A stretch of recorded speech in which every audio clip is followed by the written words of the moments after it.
Alright, I'm beginning the show. Hey, what's up, everyone? How's it going? Tonight, I'm going to be discussing about anime. Because this show is called The Anime. Oh, yeah. Yeah. Yeah, a lot of people are talking about Cowboy Bebop tonight. I don't know why. I stopped watching it. Same with He-Man. I stopped watching that too. He-Man. Oh, yeah, You mean that one? You mean how should I say, it's the so-called reboot? Or the reboot, like the third attempt at He-Man?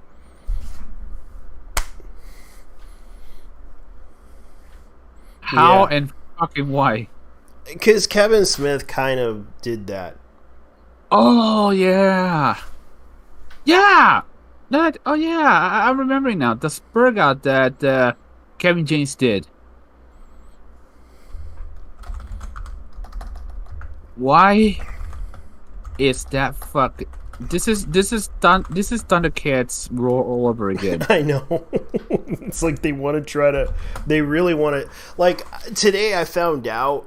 I watched an interesting video that someone made about Adventure Time, and they really destroyed Adventure Time. They turned it really dark and gloomy for the main character, Finn, and I really felt bad. Like, yeah, you guys really are turning characters into a really dark place. Like, half of these people have a really dark.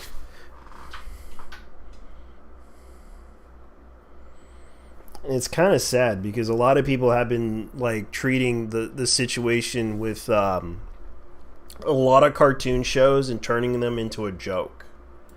Like they I don't know why they give these people the chance to actually the opportunity to actually do this stuff. I don't know why. All right, I'll be right back for a moment. I gotta take care of this thing.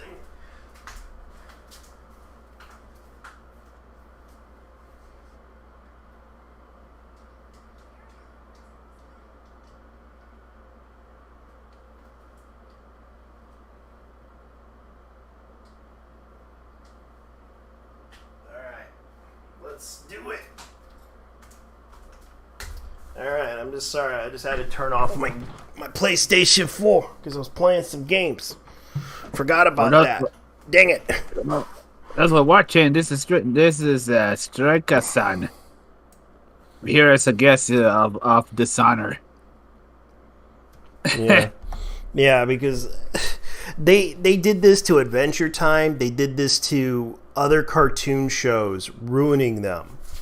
Powerpuff Girls. Yeah. They turn and then they say to turn it woke. Yeah, they try to turn it into especially with Finn, he doesn't get a romantic interest. He doesn't get anything. They just make him the sad person. What the fuck? So they turned Finn into a doomer. Basically. Yeah, they basically did that. Why, of all things, did fucking what's his name? Did Pendleton Ward actually? They had a new. They had a. They don't. It's basically this new writer that they had. Said some things on Twitter. And this video was actually pretty interesting because it kind of points out the issue with Twitter. And they were basically doing that. Why am I not surprised? Twitter. Why am I surprised that it was Twitter doing this shit? Yeah. You know, someone should have aborted that motherfucker who created this shit. Yeah, because I was like looking at the show, especially the HBO, like they were pointing out the HBO thing, and they basically talked about that issue. And it's like, Why are they doing that? Okay, Sega Saturn and Dreamcast has amazing games. Hello, busy playing Martian Successor and Tedesco video game from Sega Saturn and Dreamcast.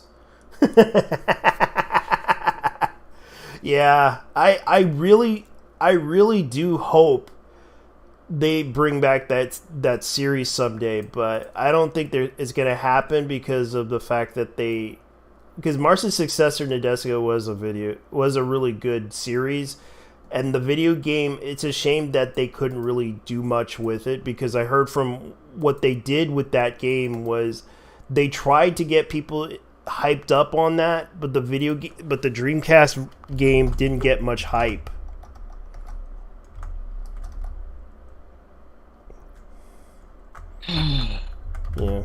Yeah, someone in chat called Martian Successor Nadesco Mission. Oh, let me guess. You're a let me guess, dude. You're a Sega boomer. Yeah. I mean that's pretty much what I call the Saturn guys. Those people are the vegans of Sega. Yeah. I'm sorry about that. I'm that's sorry, fair. but you guys are the vegans. That's I'm sorry, fair. but y'all the vegans of Sega. I mean, yeah, I know. I never owned a Saturn, but these guys go on the far stretch for saying, "Oh, but the Saturn is better than the PlayStation." I know from experience. Suck it, dick. I know from experience that they had development problems with that system. Yeah, no, think about it.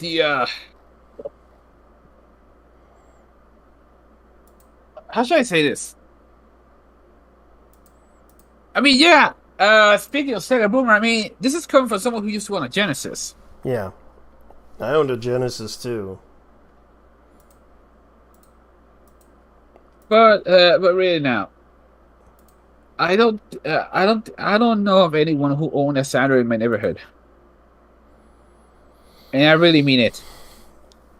Yeah, I don't know. I owned a Saturn, and there were some good games on it. I will admit there were some good games on that system that I wanted. But sadly, some of them were from Japan. Yeah, now that I think about it, the Saturn was. Is it me or the Saturn was more popular in Japan, because I know these guys even had a. Yeah, it was more popular in Japan than in the U.S. The problem with the U.S. was that developers had a hard time developing games for that thing. I know that, what was that company that makes a lot of those RPGs for Sega Saturn? They tried to put out it was called Wonder, I thought it was called. Let me look it up.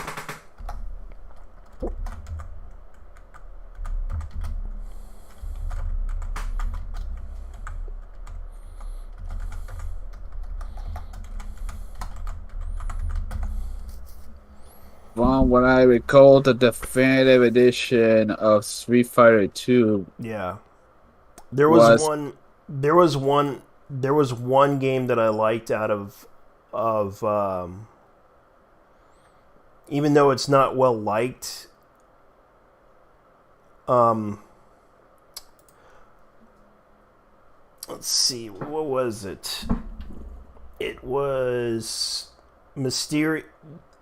In the U.S. they called it Mysteria: The Realms of Lore, but it was also known as another name on the Sega's. It was released as Ridge Lord Saga.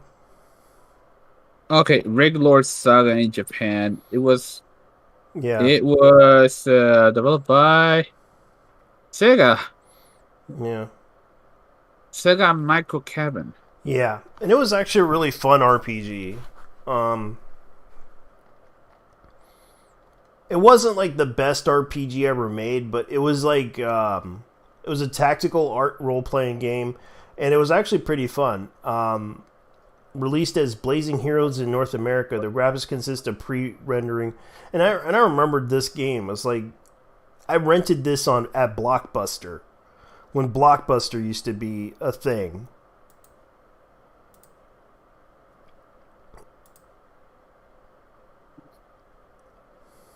Oh, so I realized that. I do collect Dead or all the Alive games. Yeah, Dead or Alive. Yeah. Good. Let's see what else. Daytona USA. Yep. That was a good one. That was one of the good ones. I know Marvel was. I know X-Men vs Street Fighter was on the Saturn, and from what I heard, it actually has better. It was better handled than the PlayStation version. Yeah, and I know that Sakura Tyson, or AKA Sakura Wars, is on there. Mm-hmm. Was on the Sega Saturn. So was Lunar. There was also Shining Force. That was their popular series. There was a lot of games that they had that were very fun on the Sega Saturn. Sadly, that was... And it's like, they had like Ridgelord's... Let me see, did they... Oh, they had Ridgelord Saga 2? Jeez, why can't they release that in the... Why can't they release that? Because, well... You know... Well, let's be honest. Let's be real. Sales. Japan was still pissed at us for that one incident, and they decided, you ain't getting shit. I know, especially they have Slayers on. Yeah, I was kind of surprised. Like, they have Slayers, the RPG game. I would love to play that one. That's actually something I would like to play, because let me show you what it looks like. Let me see if I could. This is, and I'm looking this up. Yeah. I've seen like at least the first 7 episodes of the Slayers before. Unfortunately, those bastards at ADB decided we're pulling it out because it's not Jane and not enough views. Yeah, I like that series. I actually bought the DVDs, because the thing is, it's like, I used to remember buying that series, but sadly, I need to buy this, collect the series. The problem is they haven't released the first season on Blu-ray yet.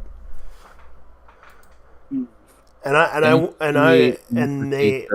episodes about Martian, just another school, Sacred Diaries, Slayers, which I have all of the. Yeah. I'm jealous of you, man. I'm really jealous. Okay, Tenchi Yu Yu Hakusho, Sailor Moon, Martian Sister. Oh, that's cool, man. Which I have all the games. There's one game you probably have found, Armor Trooper Votan's on PS1. There's some Armor Trooper Votan games on there. I know there's one that I know that's on PlayStation, and I forgot what it was called. Something about translation about the wolf, or something about that.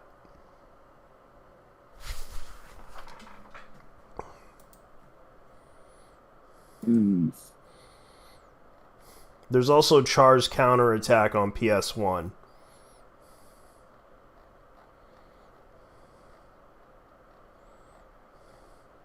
The wolf from... Oh wait, that's not it. Sheep, dog, and wolf? What the fuck is this shit? Oh, that's not it. Oh, that's good. The Wolf Among Us. That's not it either. Yeah, it's a Japanese... Wolf and Kuga 2001. Yeah, I think that's the one. And I know there was Digimon as well.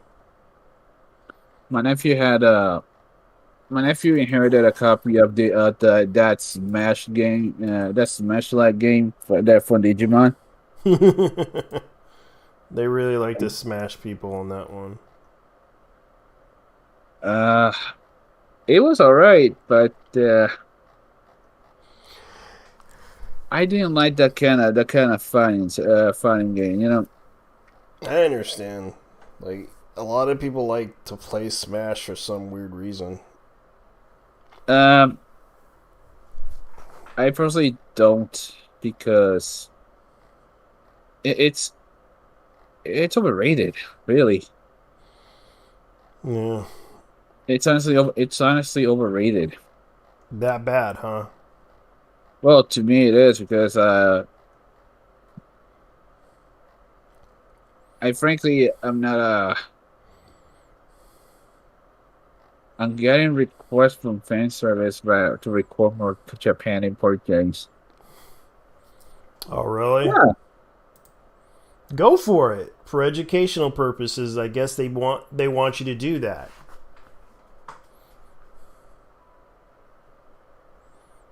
Uh you say you have all the you had all the PlayStation games. Does that include the two Aniki games? Yeah. As in one of the gayest games ever made. And I mean it is one of the gayest games. Like Mm. it's homoerotic to the fucking core. It's beautiful. It's it's it's JoJo's Bizarre Adventure is hetero compared to these Yeah. fuckers. There's also Ranman one half, the NES cart. There's also the there's Oh, one game. There's one game I want, which is like the Macross Sega Saturn game that they have. Do you remember Love game? And that's actually one I would love to have because it's an arcade game that's fun. Oh man, this guy's posting Ikitosen because they're actually bringing out. They're actually bringing back Ikitosen. Yes, ladies and gentlemen, they are planning to bring back Ikitosen, but they're making a movie. I don't know about you guys, but that's what's going on. Shin Ikitosen is what they're gonna call it. You know what Ikitosen is, right? uh, if I told you that I haven't watched Ikitosen, Yeah, it's a series. It's basically a fan service series. It's about it. They basically kind of name the characters. They basically emulate the characters of the Romance of the Three Kingdoms.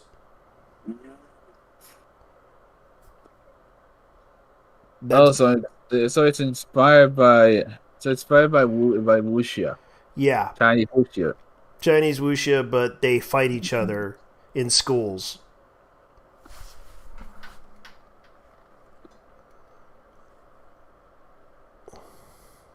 I did. I used to watch Tenchi Muyo, but unfortunately, as said before, it was the censored version on Toonami. Yeah, I watched the international version, aka the AZN version of it that they used to put on AZN channel. It was the uncensored one. Yeah, Like this show was born. This show was etchy as hell. yeah, it is etchy as hell. Yeah, Ikitosen is etchy. I see. Yeah, it's basically martial arts slash. It's an entertaining the poster for it. Like I'm kind of surprised. Like they're talking about Ikitosen, and it's like that's a big fan service. Shin Ikitosen's coming in 2022. The great time for newcomers that get into a series now. This show is awesome. Yeah, because it has a lot of an itchy in it. So yeah.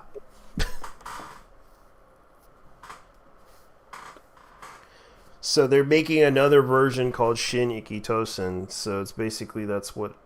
So Shin being true, like true Ikitosen. Yeah. All right. Hmm. Yeah, but most people are into whatchamacallit. I don't even know why they Osama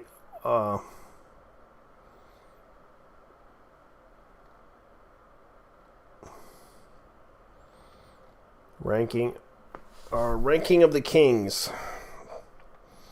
That's what most people are into these days. They like this show. It's very entertaining. I probably need to watch it.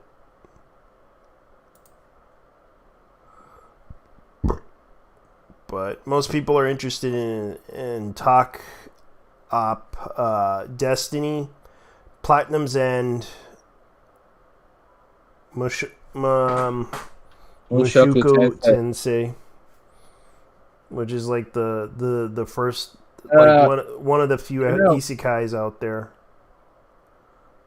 You could just call it by the English name. Jobless Reincarnation. Jobless Reincarnation. But everyone's more interested in JoJo's Bizarre Adventure. No, actually, JoJo Bizarre Adventure Stone Ocean. I'm actually looking forward for that one. Actually, yeah, that's something that people are looking forward for because they're waiting for that to come out.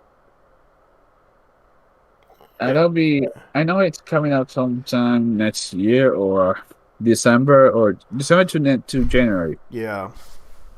But here's the sad part about this. This is an Ona series. You sure about that? That's what that's according to it's an Ona series according to them. How the hell? I don't know why they Onas are pretty short, right? I mean, that's fucked up because the series itself has like more bonuses than you can count. Yeah. Apparently it's going on Netflix. Yeah, and the funny thing, guess who's producing it? Warner Brothers Japan. Oh. Well, I'm not surprised really because Warner Brothers is. David is a subsidiary of Warner Brothers. Yeah. So they're pretty much making money off of this. Because right now they're putting on Netflix, so they're getting paid to produce this. And they could probably sell it too, but the problem is they gave up Crunchyroll. But they will sell it on Blu-ray and DVD, that's for sure. That's what Warner Brothers does when they put out a series. But that's kind of what they're going to do. Dude, considering all the shit that Crunchyroll has done, it's fair to cut your fucking losses. Yeah. Yeah, that's kind of what... Let me see what's trending right now. Because it's weird, though, because a lot of it's kind of what they're doing with...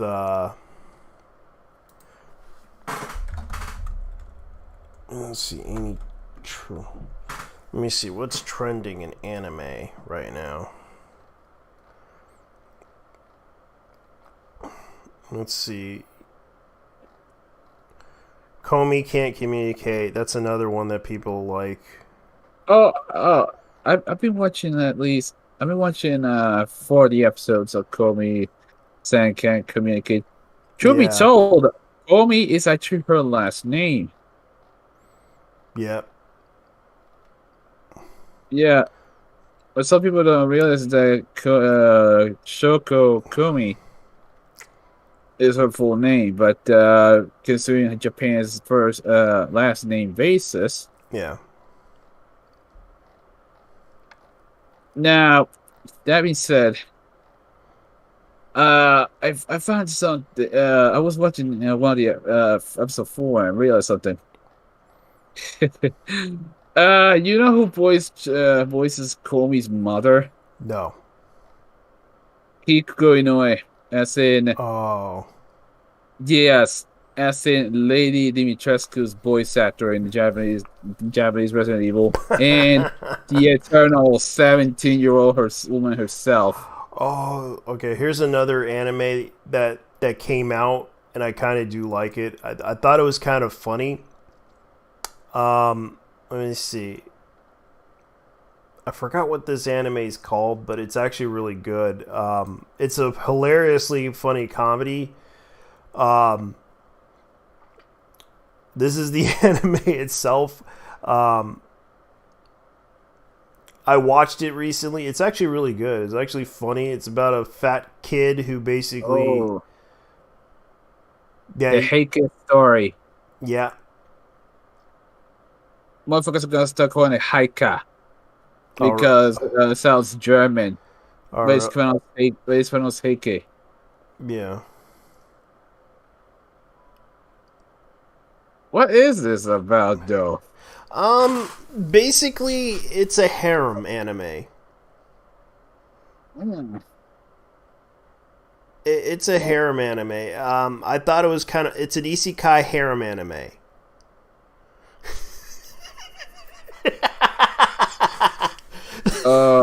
Heike Monogatari. It's a Yeah. long story, one that spans over decades over extreme detail and care, depicting the impending doom of the Taira clan. No, this is not Heke. This is Fruit of Evolution. Fruit of Evolution. Oh, that's the one with the gorilla waifu. Yeah, the gorilla waifu. And now he has a horse. Now he has a donkey waifu.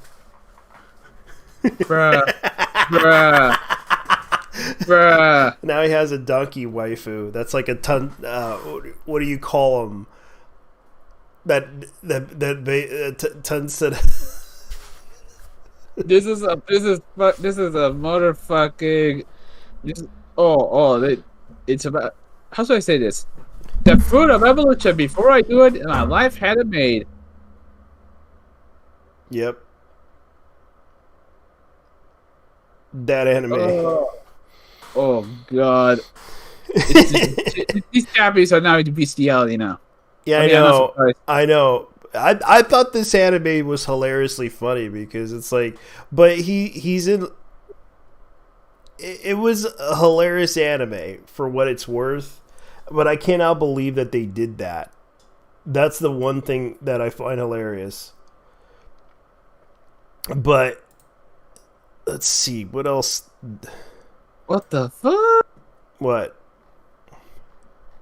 So the guy who plays him is Zenitsu's voice actor in Demon Slayer, Hiroshi Mono. Yeah. The guy makes holy fucking shit. Okay, so here's an update. World's End Harem restarts to broadcast beginning the first episode on January 7th.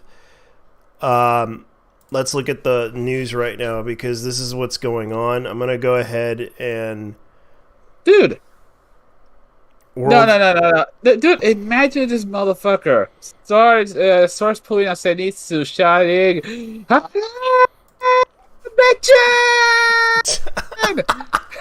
Alright, so they are going to rebroadcast the first episode, but the problem is there's a situation going on because I did read World's Harem End manga. I can't believe it's a hentai or it's an anime. That's kind of the thing that's going on. They are going to rebroadcast this. They are planning to do the second episode moving forward. The situation's kind of weird. I don't know why they put this on air, but people think it's not a...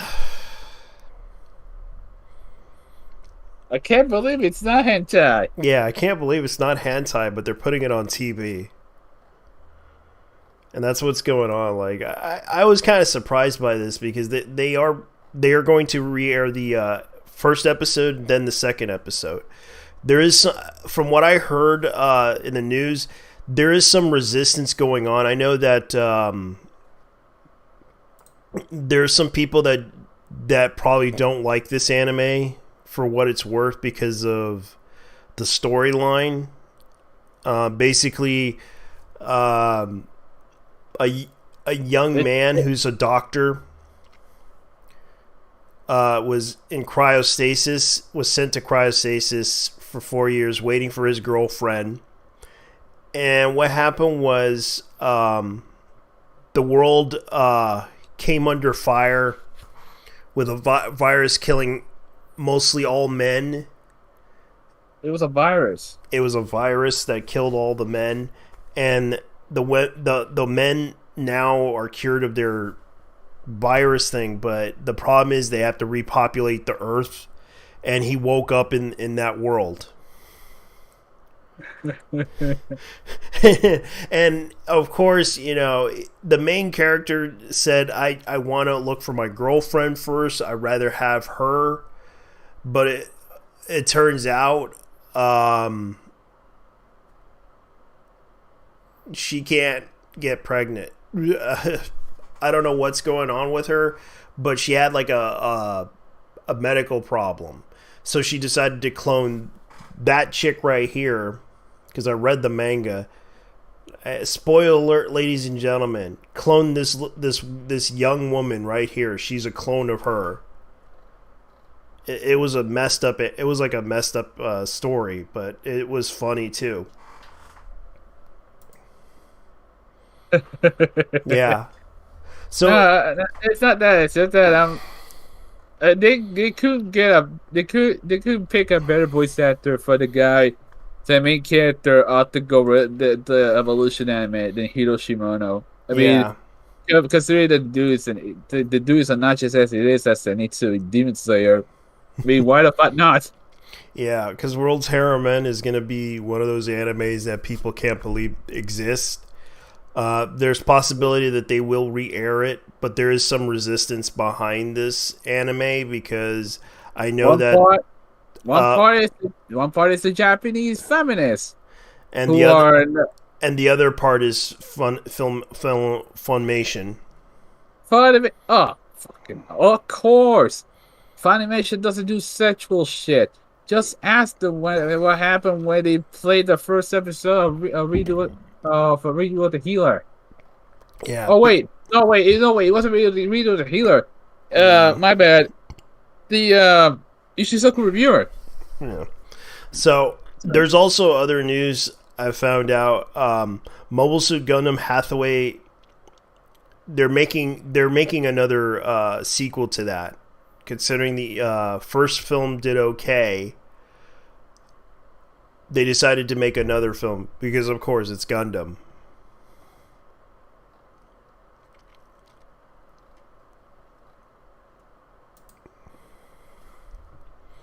I might buy the movie because it wasn't like a bad movie. It was basically an art house film type of style that they did. The new visual for Shaman King. Ain't no way that. Oh, of course. Yeah. I think it's okay. It's not bad. Like, so far people do like Shaman King. Let me see. Trapped in a dating sim. The world's Otome games. Tough. I can never get into Shaman King, especially back in the day when it wasn't for kids. Okay, so there's an anime called Trapped in a Dating Sim. World of Otome games. Tough for mobs. The TV anime has been announced. The anime is scheduled for April 2022.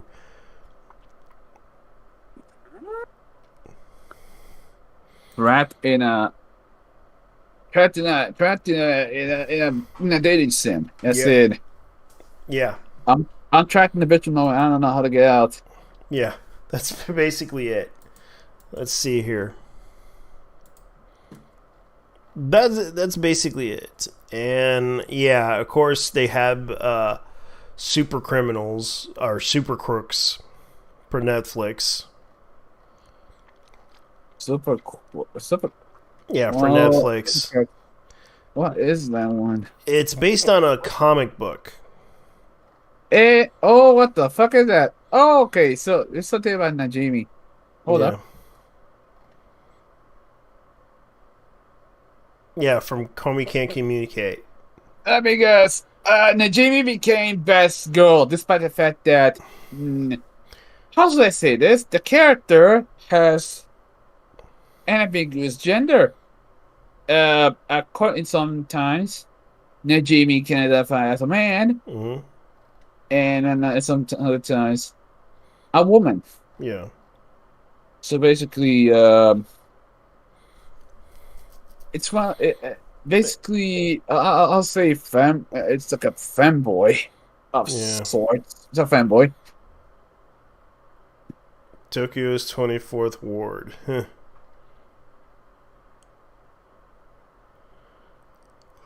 Okay, the original anime scheduled for January 5th.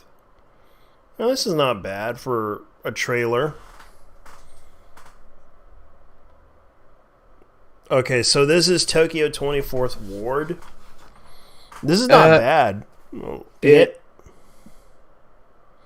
Oh wait, that's not the one that's... Oh, sorry, I was thinking of one regarding the Japanese. Not an version of Japan, but it's permanently on the Showa period. Yeah. Looks like the Showa period. No, like they straight up, like basically it's not related with Japan won the war. Yeah. But this isn't it. Yeah, 24th Ward new preview. So it looks like a cyberpunk type of deal, but it's not.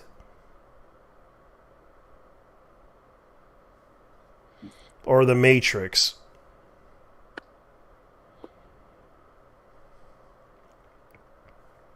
And by the looks of the trailer, it looks kind of cool, though. I would watch this.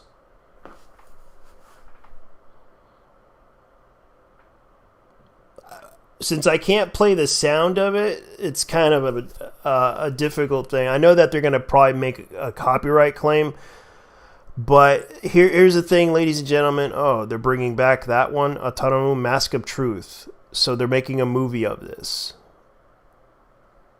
Otomato, no. Oh, hold the phone. What?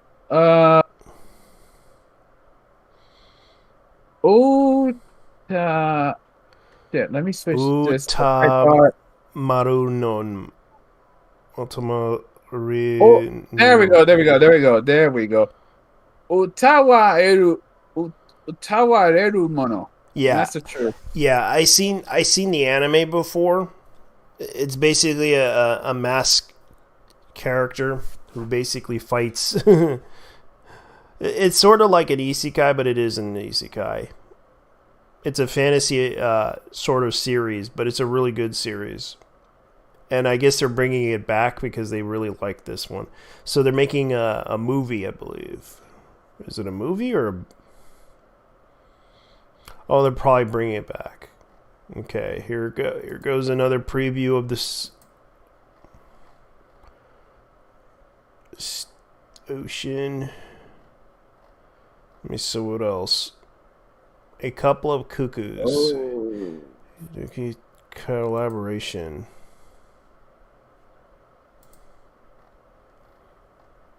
Hold on, I got some business to take care of. All right, you take your. No. I'll be right back. All right, take your business, man. Do it. Land of the Landells.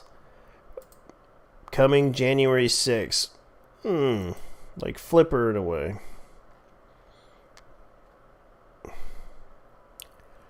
All right, let's see here. Oh yeah, that reminds me. Of this. Okay. Here's what's going on. A lot of people don't realize XX Holic live action has been announced. It's going to be released on April 29th of 2022 next year in Japan.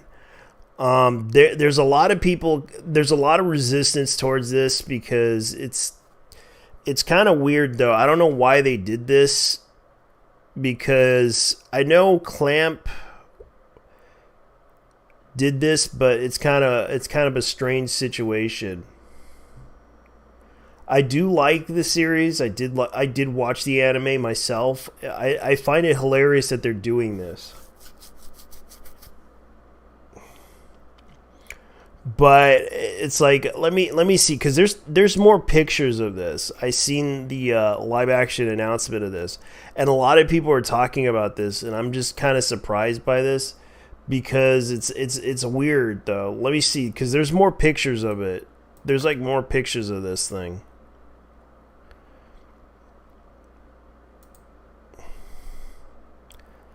Like, I believe they have a trailer and everything set up, but this is only the film poster they have. And the previews of it is here. Here's the previews of this example. These are like the pictures that they have. And yeah, that's based on the manga by Clamp. I do like Clamp because they actually make some really entertaining stuff. And it's like...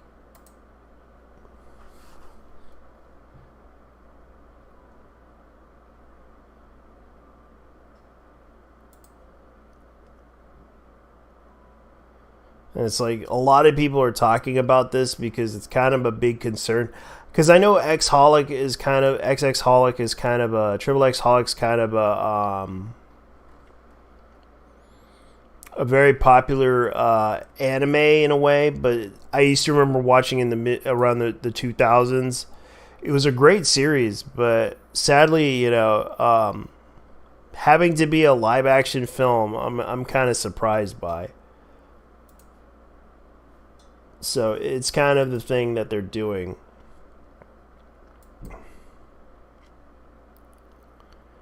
And it's like, they're making an anime for that. Black Clover cosplay cast spells Vanessa. Alright. So what is going on with this anime is that it's basically a very popular series. And a lot of people are talking about it. As soon as my friend comes back, I'm going to use the restroom. So... I'm going to try to, let's see. See if I could find any way to do this. I'll be right back, ladies and gentlemen. This is what's going on. So you guys can discuss among yourselves if you want to.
Okay, I'm back. Sorry, I had to use the restroom.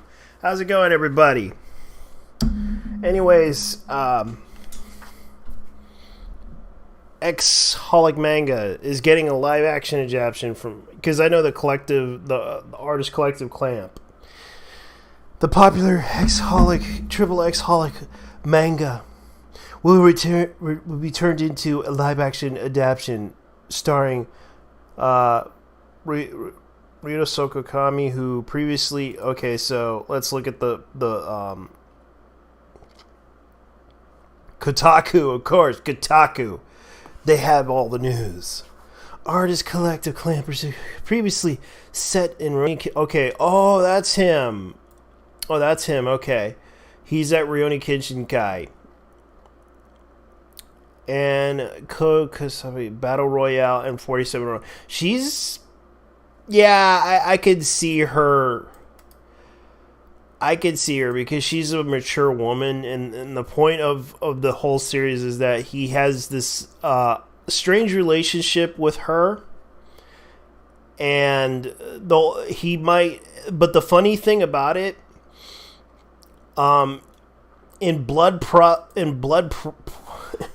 if you watch the Blood Plus movie or Blood C Plus movie, he inherits the store. Spoiler, he inherits the store from her.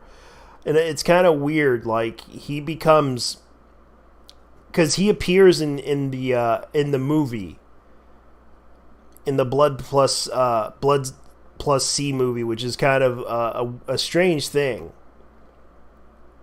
And I forgot the main character's name. The live action version will be directed by Mika Nukawa, who is known for visually arresting feature films like 2012's Helter Skelter, 2019 Dinner. More recently, she helmed Followers for Netflix. Ningo first made her mark in photography, and she should be able to capture Clamp's stylistic flair for the big screen.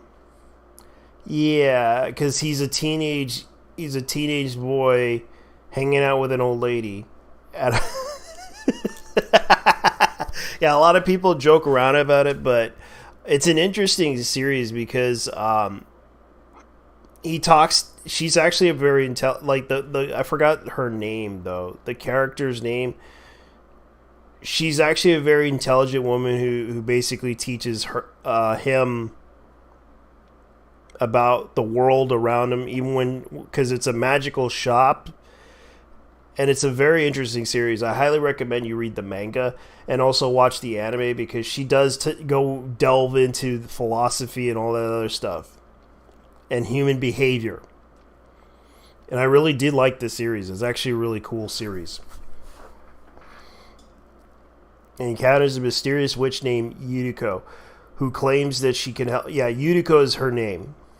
Yuko is her name. Who claims she can help in desperation if he accepts, but realizes that he's just been tricked into working for Yuko in order to pay off the cost of her services. Soon he's employed in her little shop, a job which turns out to be nothing like his previous work experience, which is what it is. Wakanoda is haunted by a vision of ghosts and spirits. Seemingly by chance, he encounters a mysterious witch named Yuriko who claims she can help. But it's like most of Yuriko's customers live in Japan, but Yuriko Watanuki are about to have some unusual visitors named Sakura and Sakura from the land called oh yeah, the Clow, as in as for those who don't know, because I haven't read the manga. The funny thing about the Clow is it's Clamp has been known to like do crossovers with a lot of their other mangas that they created, and they tend to do that. It's kind of funny. Like IG adapted the manga into an anime TV series in the mid-2000s. The up-and-coming feature film, however, isn't the first live-action adaptation. In 2013, there was a live-action series that was broadcast in Japanese television that starred Anna Watanabe and Shota Sutatami. Sumatani. Earlier, the fall PlayStation adaptation called Exaholic Theater Style began to run in Tokyo. Exaholic live action released nationwide in Japan in April 20. Okay, so it's going to be released on April 29th, 2022. No word yet about the international release. Okay, so here's the thing that they're doing right now, and I'm going to say this. I think it's interesting. They have an experienced actress that knows what she's doing because she did a lot of other movies as well. As far as I know, this is pretty interesting news. In case you guys are wondering, this is what's going to happen. Okay, so Blue Period stage play has been announced. Okay, cool. Amazon gift card. Join Multitude Instant Win campaign. Win an Amazon gift card. Grand Summoning. Twin. Where is that at? Oh, it's a freaking goddamn... It's a freaking phone app game. Go figure. Wow. Not interested. Not really, because I don't really care for a freaking phone app game. Jujutsu Kaisen. Slow loop visual anime scheduled January 7th. Animation Connect. Strangers by the Shore. Trailer preview. Food Wars co-cast. Let's see. The Spy Family. Oh, this is something I'm interested in. I might watch this. The Spy X Family. Anna Forger and Yo Forger voice actor will be announced in Jump Fiesta 2022 December 18th. Oh, that's nice of them. Let's see. What else there is? Skip the Loafer. The anime has been announced. Awesome. Let's see. Ensemble Stars Roadshow, the movie. Made in Abyss Season 2 has been announced. Awesome. My Hero Academia visual. Okay. Oh yes, the happy 1000th episode of One Piece. The creator should be proud of himself. He created an anime that's very entertaining, beyond recognition. In the mid-2000s, this anime had been started. I remember watching it on Fox Kids when Fox Kids had Saturday morning cartoons. Sadly, it's sad that this anime can only be aired on Crunchyroll. That's right, ladies and gentlemen, Crunchyroll. So let's go ahead and talk about this right now. Since a lot of people don't realize, yes, One Piece, 1,000 episodes, but there's also another situation that I recall people were talking about. Politics. Let me explain this to you, ladies and gentlemen. I'm going to go ahead and say this right now, because a lot of people are discussing a lot of issues and a lot of problems, especially politics. Talking about anarchism and all this other stuff. Let me explain this to you. It's an anime. Don't take it seriously. It's just anime. People should understand, even when I try to discuss this issue, it's not something I can take seriously. But I do wish the creator the best of luck with his anime, especially how he tries to make it. Considering that he understands the business, he worked the business for a long time, and he created a lot of great ideas with this anime. And of course, he thanks his fans and everything else, especially even though he doesn't like otaku culture that well. He dislikes it. He does, in fact, appreciate that otakus everywhere buy his stuff. That's right, ladies and gentlemen. We like to thank everyone out there who appreciates the fact that the 1,000 episode series has been made, and everyone enjoying it can remember the greatest moments that they ever done creating this series. So anyways, as we might as well know, that's what's going on. 1,000 episodes. That's right. 1,000 episodes. And they actually recreated the with their new outfits and everything. The intro. Like the original intro. Yep. Ha ha ha! With a new ensemble of characters added into the series. Oh. I wish I could buy the DVDs for this, but it's gonna cost me a lot of money just to buy like one freaking DVD. I know they're gonna charge like $60 for one, and then the next volume, and after the next volume, it's gonna be the same. For season 1, $60-something. Season 2, $60-something. Season 3, $60-something. Containing. There are more arcs than fucking seasons now. I know they're gonna probably have to make like at least 30 to 50 DVD, Blu-ray DVDs of this thing. And then there's the fact that fucking Funimation owns the rights for One Piece right now. Yeah, they do. But the funny thing, I used to remember this used to be like 4Kids dubbed, and that's kind of It doesn't exist. It doesn't exist anymore, luckily, thank God, because they. Let's put it this way: when Saturday morning cartoons ended, disbanded, networks decided never to do it again. But one channel kept on going. Yeah. But. Yeah. And the Toon site, formerly known as 4Kids TV lineup. Oh, wait, that was on the CW. Yeah. And they were competing. They were competing for cartoon superiority.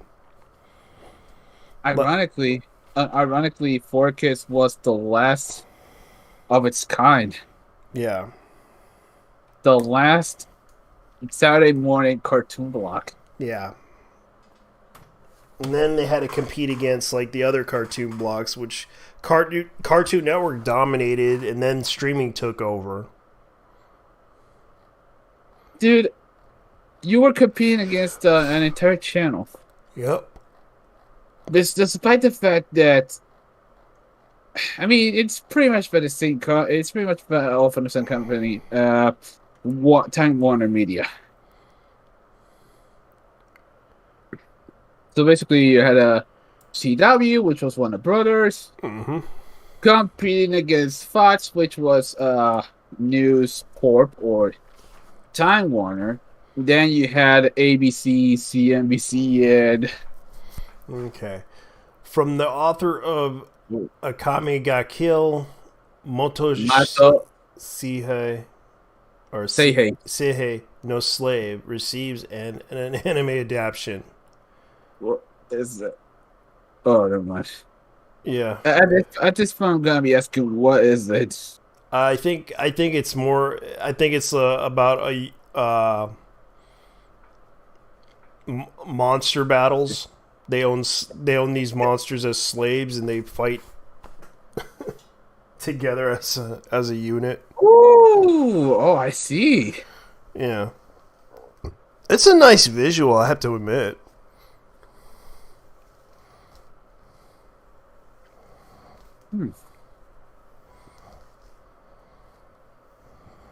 Yeah, it's probably going to be interesting. Let's see here. This is pretty cool. Look at the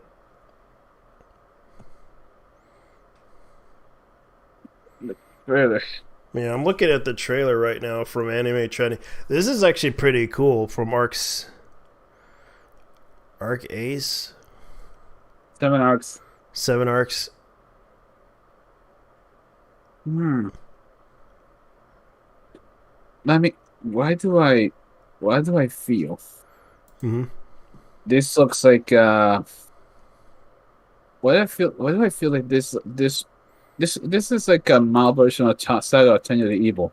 Yeah. Except with the monsters. Oh yeah, that's the ending credits of Jujutsu Kaisen. Yeah. Scroll up. It's a fucking trip. The four main characters, but they have alternate dresses. I know they turned Alternate into. clothing. I think they try to turn that into a meme. The Jujutsu Kaisen thing. Yeah.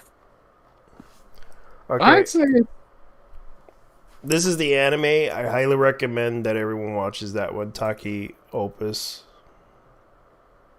that. Yeah. Oh. Taco. Oh, there's Opus Destiny, and this is a mobile game that they're making. let me guess. It's gonna be gacha, and it's going to be made in China, Probably. like Astral Lane and anything by MiHoYo. Let's see. Strawberry Hill Music.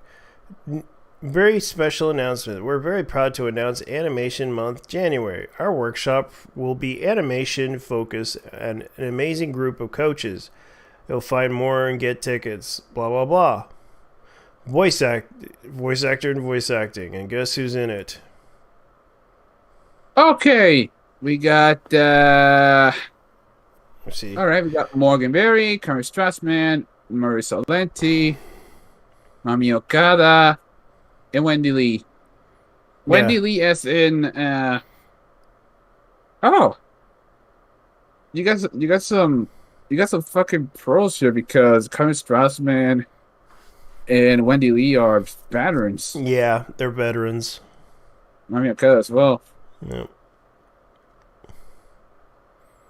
I mean, the truth is, being a voice actor just doesn't cut it, economically speaking. Yeah, there's some actors that still get some respect. Yeah, everyone's talking about Eureka 7. Not damn, Eureka 7. Yeah, the movie. Yeah. Oh, I thought I was gonna say the one anime that refuses to fucking die, but I was gonna say that is I know the guy is still continuously creating more stuff for that, and I'm just like, you guys, it's like they're literally doing a lot of things with that anime. Like they literally are still trying to make a series out of it. Like they have like the alternate realities series. Like they keep creating these series after series, and I'm just like, okay.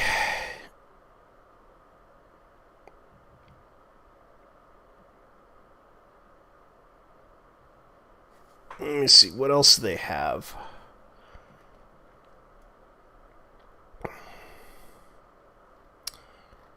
Let me see. Well, here's another one. It's basically a golf anime. that's a skip. That's a Just skip. just on the fact that it's golf, and not many people care about golf outside boomers. Yeah, boomers and rich people. Rich people. Soraido Utility. Just cute girls doing cute things. Yep. It's Caddyshack with more shit. Yeah. Nothing. Okay, who the fuck? Hold up. Mm-hmm. Who the fuck is developing this? This kid. It says here. Tokyo Yo- MX. YoStar. YoStar. Oh, that company. Oh god, it's the fucking information lane. Yeah. God, that's disgusting. I got someone in the group, in one of the groups I'm in, who can't stop talking about Ashley Lane, and pretty much have to say, "Shut the fuck up about Ashley Lane." That's true. You smug bastard. Link click. Okay. Link click season 2. Key visual.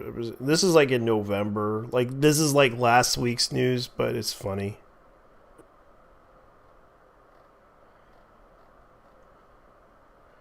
Okay, what else? Lord L. Mello.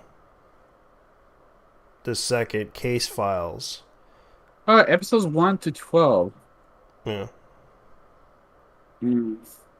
Bruce Wayne is. Why is Final Fantasy trending on Twitter? You might want to try and check out. Yeah, I'm looking at it right now. Oh, it's they're releasing the MMO. And e-girls trying to be e-girls. Oh, another one. Another Final Fantasy. Yep. It's it's a contradiction. But the truth is, and it is the most painful part. Yeah. You can't have Square Enix without Final Fantasy. Because Final Fantasy single-handedly saved Square's ass when it was first off. Yeah. And they had to merge because the economy went to shit when 9/11 happened. The economy went to shit when the bubble burst in Japan. Yeah. Oh, and speaking of which, I'm going to go ahead and bring up this VTuber drama that everyone's talking about, Nooks. Oh, why did they're trying to cancel Nostalgia again, huh? Yeah. They here's what happened. Hold up. Before you start. Are these people trying to cancel Lord Natsunor again? Because that motherfucker can't be canceled. Good luck with that. Yeah, what happened was, here's what happened. They blamed him for exposing a doxer. Because he basically made a video about it. And talked to the people about it. And they approved of it. He even has the receipts to back it up. And it was basically VSojo. He actually got permission from VShojo, and VShojo got upset with him for that. And he was sorry that he did this, but he does have the receipts claiming that they approved of the video. Damn! Yeah. Holy shit! Yeah, and it's kind of sad because they're trying to cancel him for this. And I know there were some people that don't like him. And it's like, you guys are going at it the wrong way, especially going off on him about this issue. It's nothing really personal. Because the fact is, he basically had one of the guys caught in the act.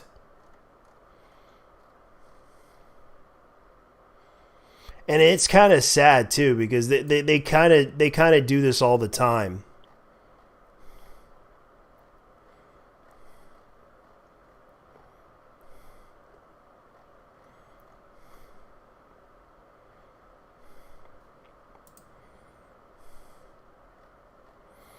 Yeah, because I know that everyone is upset with Nooks. This is obviously just people trying to dunk on Nuts. I mean, you have no idea how many people have tried to fuck with that guy. I know they've been. I know why, but here's the thing that bothers me about this. They got the doxer. But a lot of people are forgetting about the doxer. They're going after him. Was this a fucking distraction? Yeah, like they're blaming him.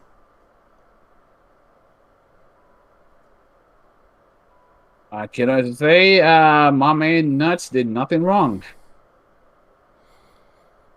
Yeah, he didn't do anything wrong. It's like that's the problem. Like they think that Nooks is responsible for causing 9/11. Dude, we're talking about a man who fucks with Tatsu people on a daily basis. Yeah. And he went after the whole thing. Ooh. So in that case, good luck to Nuts, because he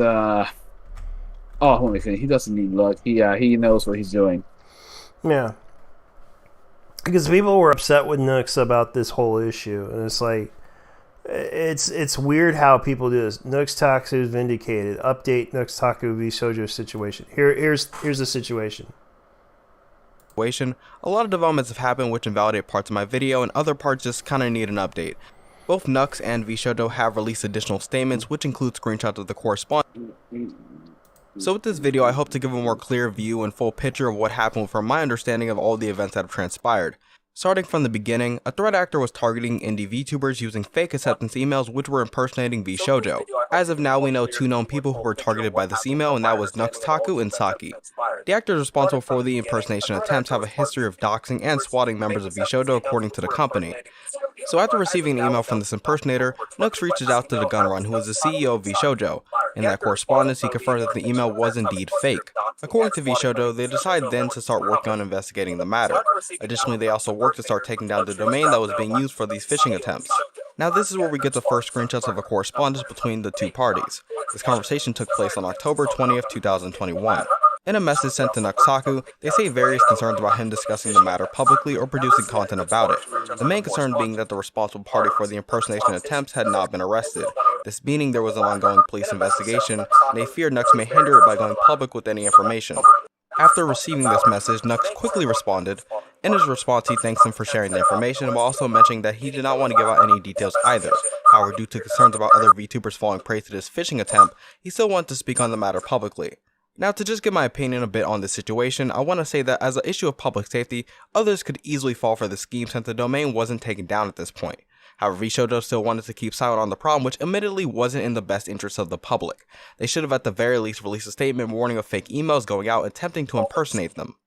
Otherwise, people could be vulnerable to phishing until the domain was taken down. The reasoning behind their silence, according to their cybersecurity expert Phoenix, was the following. They believed the bad actors were motivated by attention, and they would only be energized by public mentions or fear surrounding their activity. Furthermore, they state that the person wanted to be notorious and they wanted to deny him that satisfaction. While I do understand these sentiments, they should have still released information to the public regardless. Not by making the situation into a spectacle, but by releasing a brief statement about the phishing attempts going around. They would even need to mention the domain responsible if you didn't want to give attention to specifically who was doing this. All they need to do was publish a message on their Twitter and website saying the following. Phishers are attempting to impersonate us and official emails only come from vshojo.com. Please contact us at security@vshojo.com to report any phishing attempts you may receive. This would ensure at the very least that the public was informed about this going on and would know steps to ensure that they don't get harmed by any bad actors.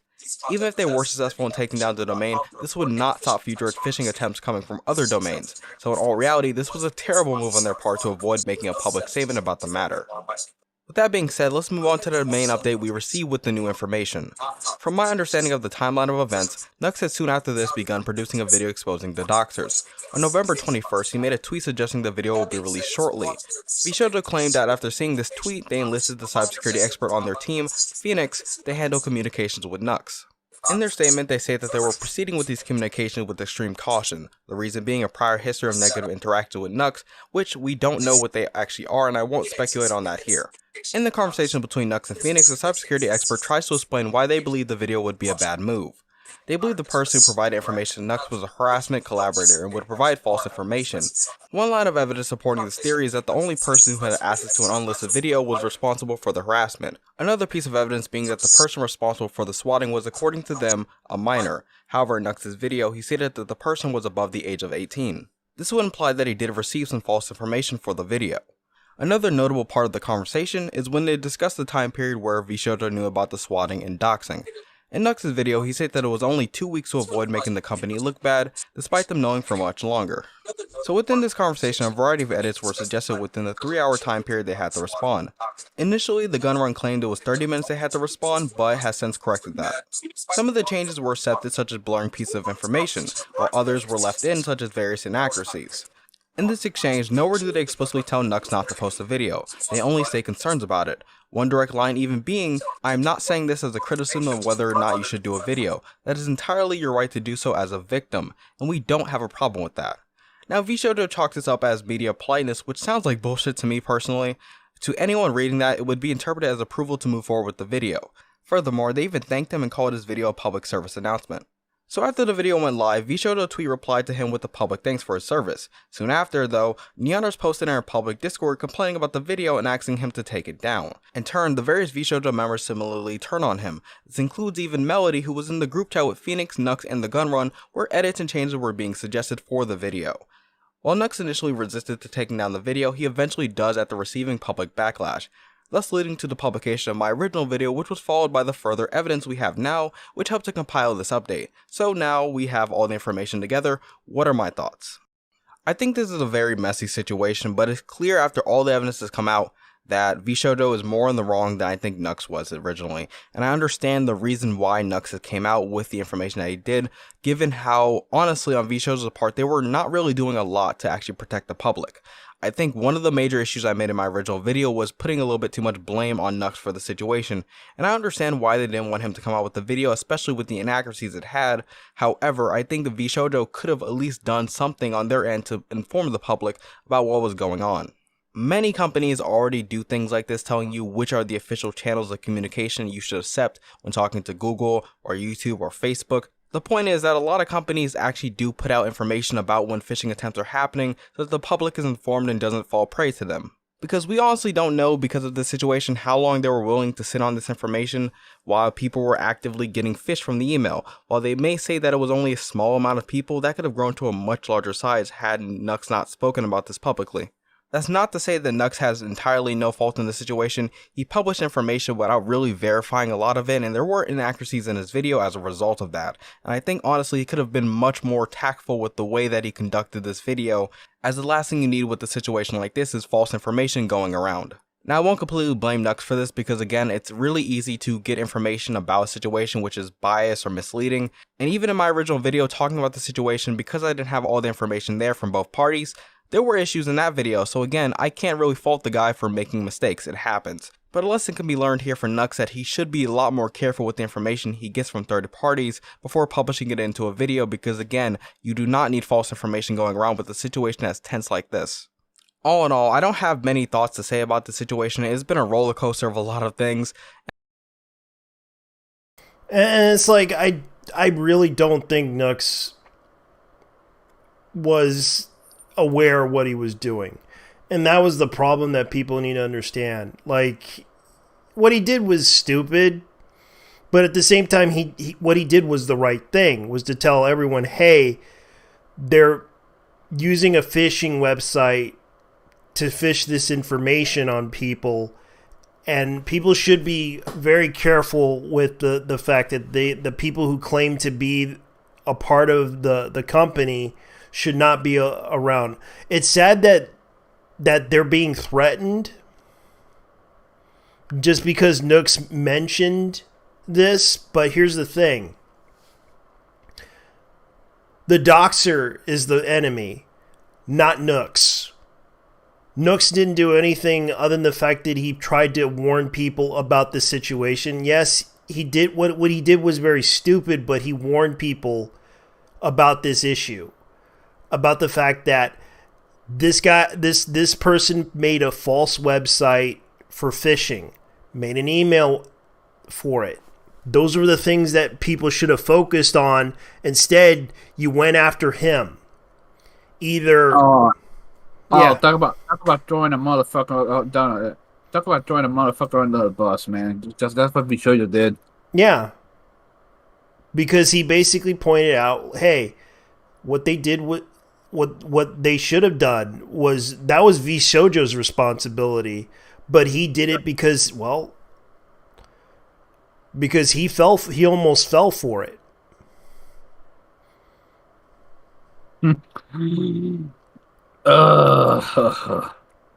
Yeah. Man. And it's kind of sad because it's like, he kind of said sorry to people. Like, hey, I'm sorry for this to happen. And it's like, yeah, what you felt was right. And I'm not going to try to hold it against you. It's just what VShoto did, they got upset because of people threatening them. Because they were children that were doxing this. And I found out from the doxers some people that were looking into it, we found out it was an underage kid. Oh my god. Yep. Oh, a rat boy bastard. Yep. Damn. Yeah, and that information's out there. I thought that shit was a meme, but yeah, it's one the of those whole Neo Rata shit, man. Yeah. It's just some underage kid. Like, that's what they said. It's true. It's an underage kid. They found out who it was. And now they're trying to defend this kid. Everyone going after Nooks is... It's like... I know what this is about. You're trying to protect a kid. Oh, come on. The kid... It's not the kid. Everybody makes mistakes. Also, you should have locked down Kyle Rittenhouse. You know. Oh my god. It's like, why the hell are they gonna... These people always defend the enemy. These people always defend the goddamn enemy. I know. Because they don't realize they're defending the harasser versus V Shoujo. And it's like, you're getting upset with Nooks, who thought what he felt was right. Oh, the 24th anniversary of Metabot, celebrating the spinning in the chair, Metabee. Oh, God. Boy, focus. Sorry. Sorry about that. It's just that there's a lot of news. All right, here's the thing. Personally, I think people should have never harassed Nooks. Yes, you could criticize Nooks for doing what he did was stupid. But you guys are just as worse as the Doxers. Keep that in mind.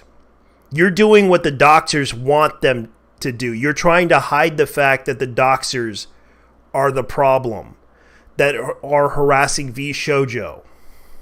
Oh, the insane thing is that, well, wait, I thought this motherfucker didn't want to apologize. Oh, never mind. Yeah. Well, in this case, I guess this is one of those legit chances of apologies. Yeah. I don't know how Nuts is gonna take this, but then again, yeah, and I kind of agree with Necro. This is Necro's. Do you know that the average adult has 5 to 20? Like, I like his meme. I'm gonna show you guys the picture of it. Stupid anti-tuber versus stupid VTuber. By the way, hold on. I want to ask something absolutely motherfucking retarded. Yeah. Is the hacker Chinese by any chance? Maybe. Like, it's a possibility. Is the kid Chinese? Because if he no. It really makes you think, because I'm not saying the kid that did is Chinese, but the Chinese are more focused on Hololive, while it's a bunch of edgelord kids, and this is a group, and I know, and I'm kind of familiar with them because I encountered them before. And then there's in the case of the Hololive kids, they are Wumows. Yeah. Well, hello everyone. Yeah. Those kids are known as 50 Cent Army. Yeah. 50 Cent Army is more after Hololive, because mention that Taiwan is a country and they go ape shit. Yeah. That's what happened. And that's why a lot of people are upset about this, because this is kind of funny. Like, both sides, like, I know that people hate B Shoujo, people hate and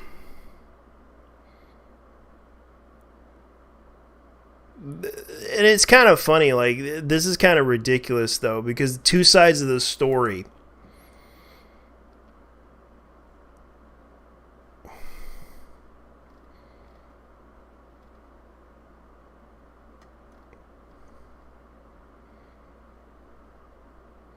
And someone's actually saying Nooks did nothing wrong.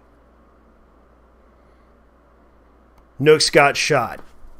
Man's got the receipts. That's good enough for me. Yeah, and everyone's pulling out the guns to shoot him.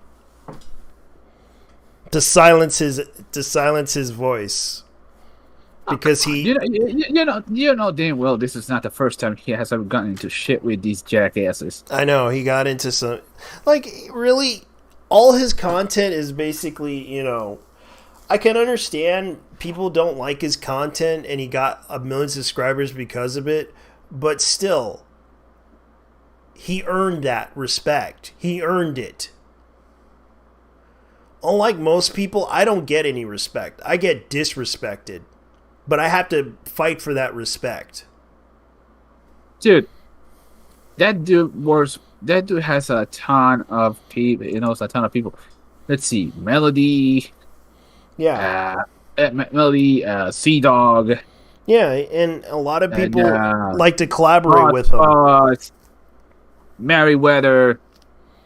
Yeah. So on, and so on. And this motherfucker even worked with Matt's mofo. Yeah. I think. Yeah, he did. And it's kind of weird, like, here's the thing. Like, he has the receipts to point out this issue. And I'm just like, he's an anti-VTuber. It's like, I don't, like, yes, what he did was pretty stupid. But it does not deserve backlash for that. He was trying to tell people this because of the fact that, yeah, VShojo should try to stop the doxer from doing this, using a fake website to get information from people, because that could endanger people's lives.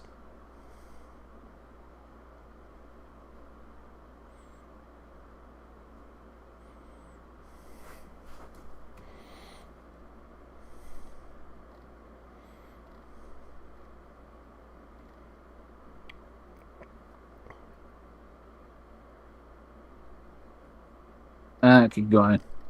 And I'm just gonna say this right now. It's like Nooks and Nanner's doxing drama. Nooks and it's like, I don't really have a problem, but I understand people are upset with Nooks. I understand people are upset with him, but there's like two things. You have every right to get upset with him, but at the same time, he doesn't deserve to be canceled for this. He will never be canceled from this. Because why? He has the receipts to point out this issue, that he's not responsible for this. His only responsibility was to spilling the beans on the situation. That was the only thing he did. He opened a can of worms, and I understand people are upset with him because you're being targeted by these harassers, that you're being threatened by them. But let's put it this way. He knew what was up. That was your, like, the person responsible is that you should be angry at is the doxer themselves. That's what I have an issue with. Like, people should be aware of that. But instead, you went after Nooks for spilling the beans on that whole situation.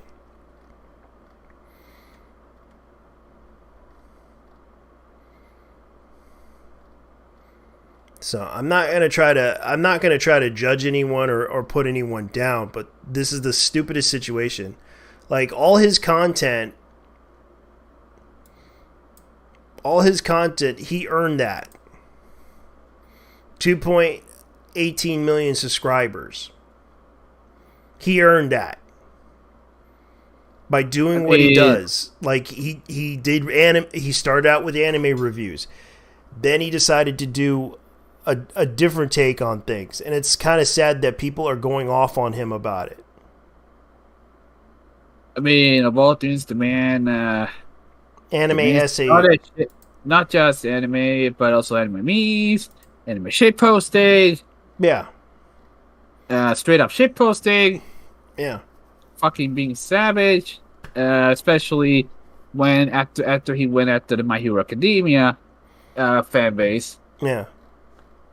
He shitted on them, but he did the right thing to shit on them. Ironically, I'm not too surprised he didn't shit on the Genshin community, despite the fact that. Oh wait, I forgot that. Tectone doesn't play Genshin anymore. He plays Honkai Impact now. He should shit on them. He should shit on the tech. As someone who plays the game, yes. As someone who plays Genshin, yes. I am asking Lord Natsunor to shit on the Genshin community even more than usual. Yeah, because these motherfuckers are next level retarded. Yeah, and you could probably get more harassers and hate mail on this one. I don't care. That's pretty much what he'll probably do, because he knows how to bait the community. He knows how to do it.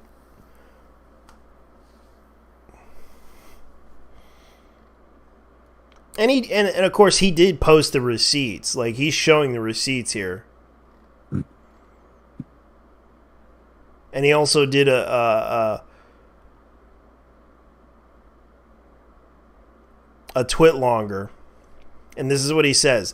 This has been a stressful week for many. I'm confident that and proud of the community and the efforts meant towards resolving things efficiently. My latest video concerned someone was maliciously impersonating VShojo, managed to trick individuals into giving personal information and doxing themselves and getting swatted. With the efforts of everyone involved, I believe the situation can be put behind us.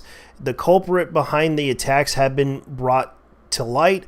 I do still fully stand by the need for raising awareness of phishing scams.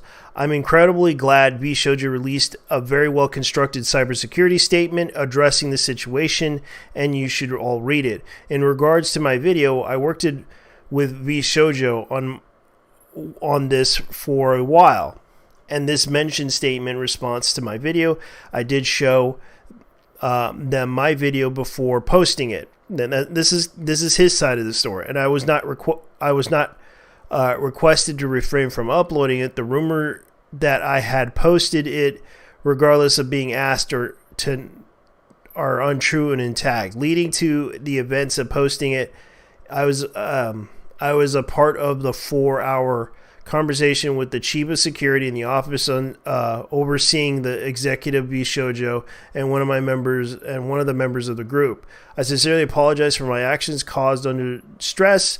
It was not my intention. That I was only hoping to contribute in keeping the community safe.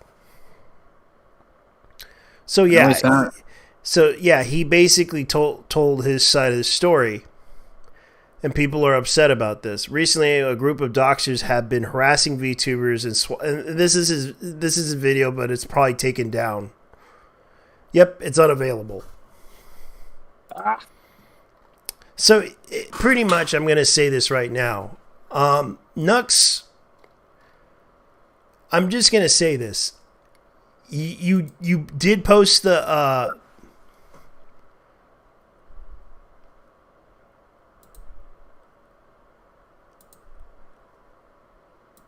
You posted enough proof in your defense. Yeah. So, it's not your fault. It's VShojo's fault for not trying to act on their own. Did they fire him as a result?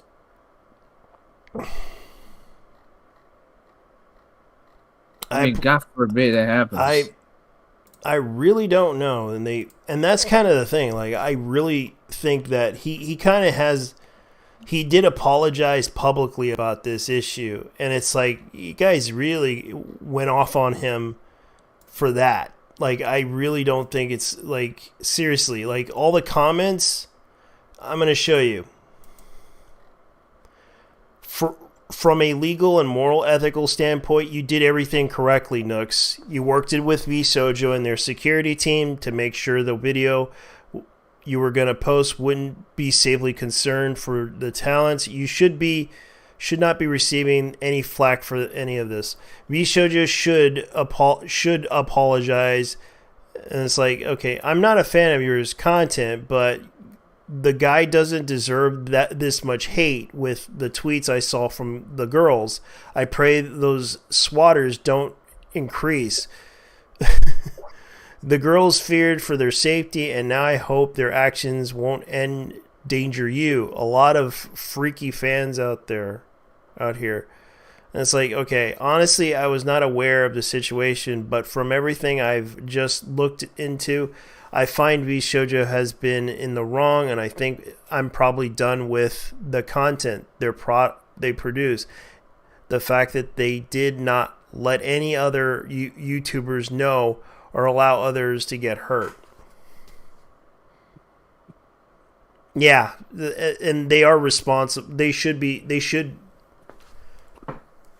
let other people be aware that there is someone impersonating them.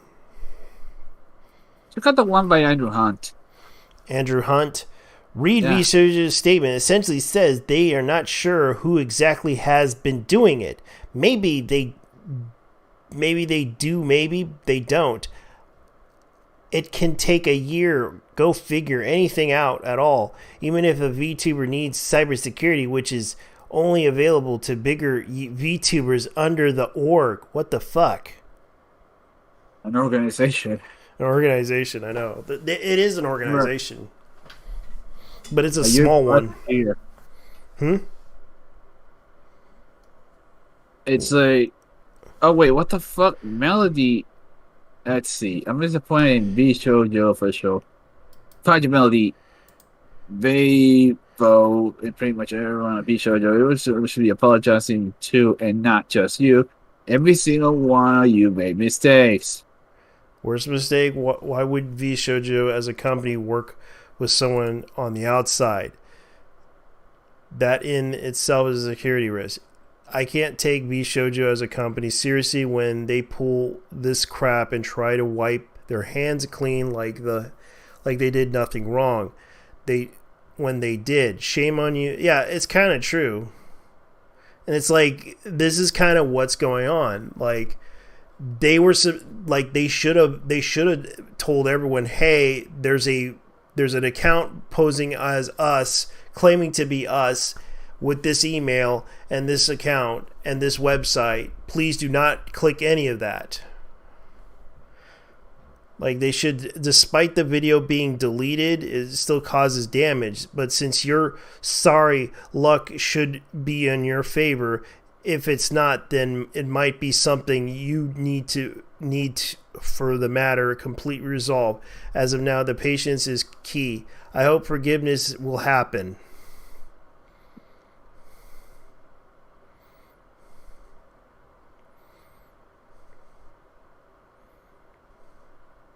Okay, IDK is one side. You post it after someone got upset. These people then lied about asking you not to post it, but you're the only one who is punished it. When the balance for the lie about asking is not to post it was the lie not to punish you for their feelings. Knew what the community would do once said. Don't get me wrong, you did the wrong, but don't take it all the way on your shoulders. Take your wrongs if the other side does not admit their wrongs in the future. They will not either, and balance with tilt to the relationship to break away. Yeah, because I kind of do agree. VShojo, the massive VTuber group, they tried to steal my info, dox me, and swat me. And they tried to kill me with... I know, they did. They tried to assassinate him. Bruh. With ninjas and shit. Yeah, ninjas. I'm watching that re-uploaded video. Yeah, that's exactly it. They tried to assassinate me. They tried to kill me, and they tried to have sex with my clone corpse. And that's what happened. They tried to rape my corpse. Because everyone knows I did nothing wrong about it.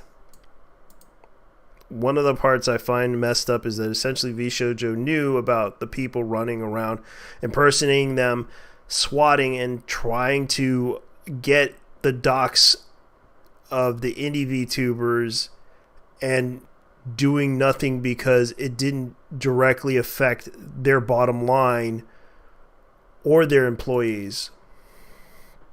That is the thing I do not get. Why does VShojo have has to protect VTubers that are no affiliated with them?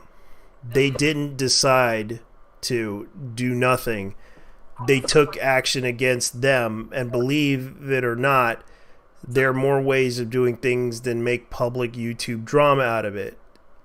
And if handled professionally, it's almost always done with discretion. That's the thing that needs to be talked about more. VShojo has put who knows how many people at risk by keeping this info secret at all times. The girls are also selfish, demanding the videos be taken down. They only care about themselves, and they don't care about the risk of others. They did a lot. VShojo effectively neutralized the fake acceptance email affair without any public flexing. There's a reason for discretion. Read the cybersecurity statement or talk to any cybersecurity professional. It will tell you that VShojo did the right thing. I still feel like at least it could have given a small PSA, since this is people's private data, potential lives at risk. Their probes using VTubers outside of it, VShojo as bait to get more info on the doxer.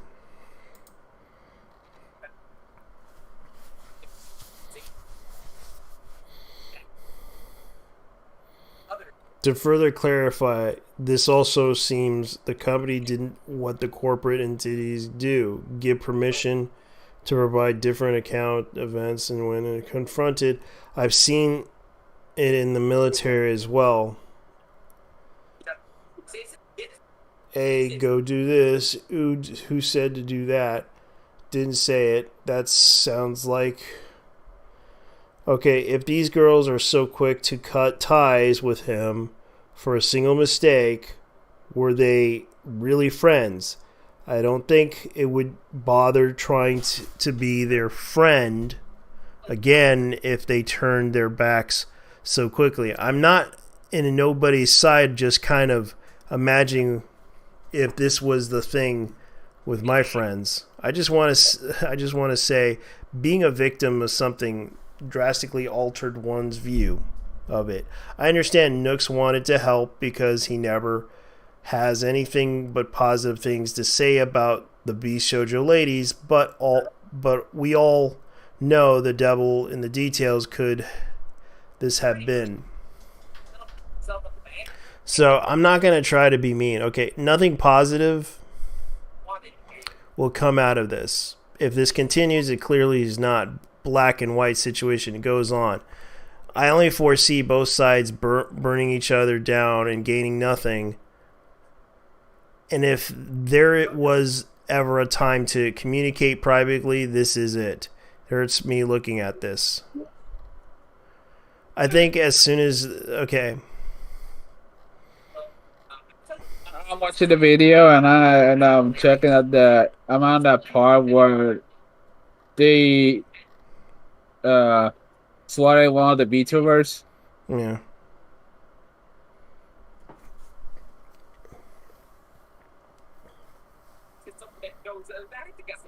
Me. Yeah, that's how bad it is.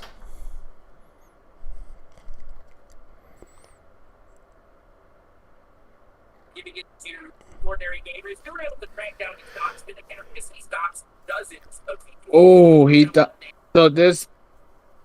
So the man who dots nuts, also dots a bunch of people. Yeah. A ton of them. Yeah, he doxed a lot of people.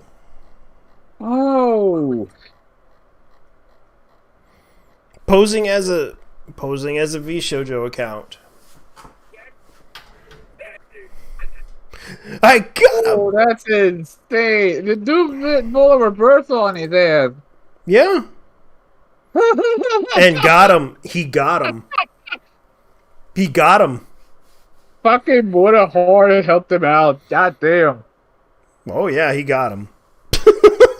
He helped him out.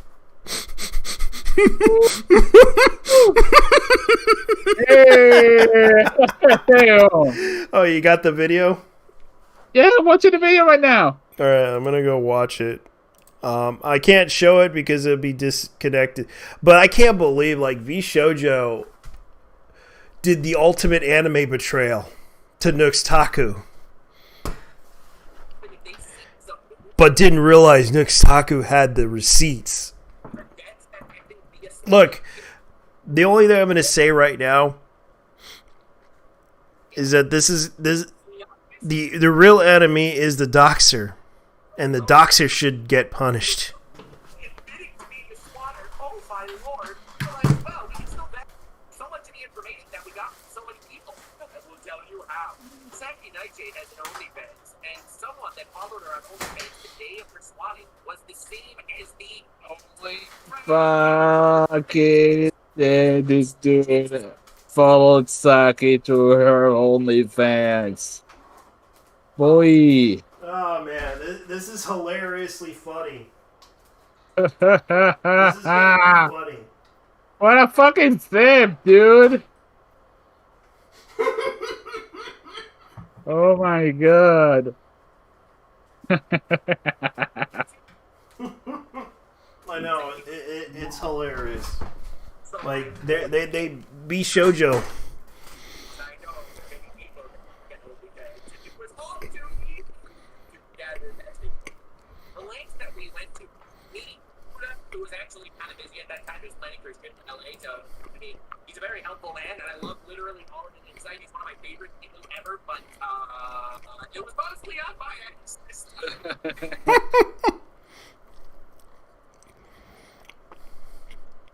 So much. He will never be doing anything like this again.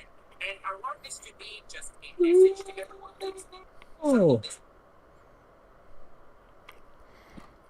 Again, The internet is forever. I know. It is eternal. And the funny thing is, Nooks was the victim here, but instead they went and victim blamed him.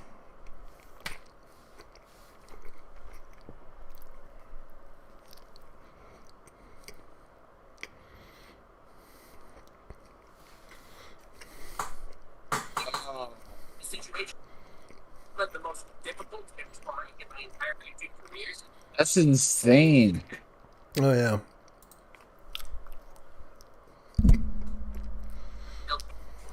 You did it? I've literally destroyed so many. This fucking lore. The lore on this case. Oh yeah. The lore. This guy Dude, they didn't have to doctor. cut me off. Oh, fuck. Oh yeah, this is hilarious.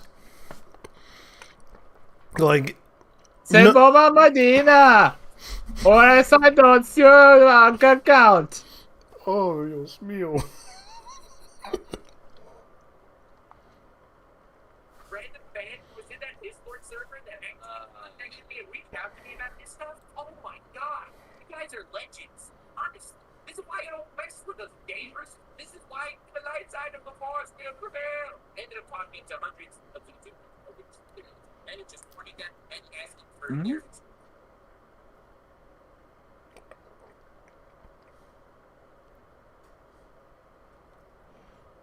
They tried to take him down via copyright. Actually, the show just tried to take him down via copyright. You.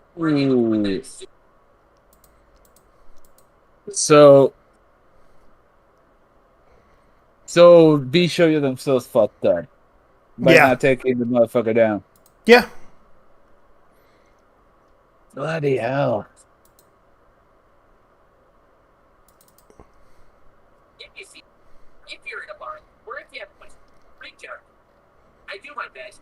They help out so many creators behind the scenes with random things. So feel free to add, okay? I'm trying to take credit or anything, but this is the kind of video that no one else could possibly make. No one else has all. I'm a genius. Yeah, whatever. No. I know, and he apologized to everyone about this, and yet they treat him like shit. He apologized. He fucked up, but he fucked up by apologizing because these people.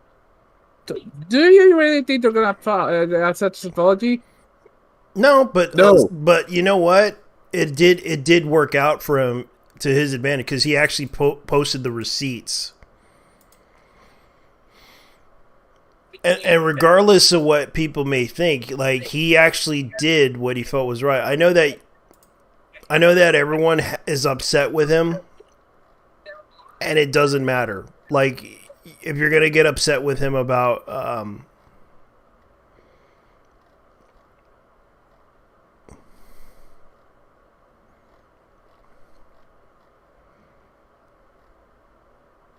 because Nooks didn't do anything wrong. Look at Michael's signature! Holy hell!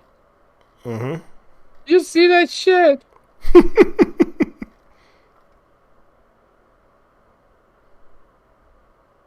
Has the But I am really proud of what I did. yeah, well, that's like your pity. Listen to this unfunny, annoying early Peter Pan clone talk is torture. Can anyone saw like he did as well? 3 minutes in, and it's unbearable for me, and so far nothing really spicy. Oh, blow out your ass. VTubers are just egos, never just an ego. That's it's wrong on this one. Not the V-Shoujo girls when they're in danger. They want to be dots, but not to the eating VTubers. Melody is a two-faced slagged. Jesus. I know people are upset with them. Oh, they're also upset with Melody because she Melody, what the hell, dude? Why did you have to throw the motherfucker on the bus? That's all he did to you? I don't know why. Why'd you Melody, man? Fucking hell. I guess it's because he has 2-point-something subscribers. He's well liked. He earned respect. He earned the respect of the community.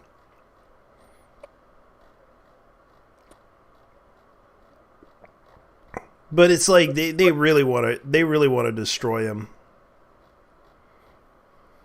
Yeah.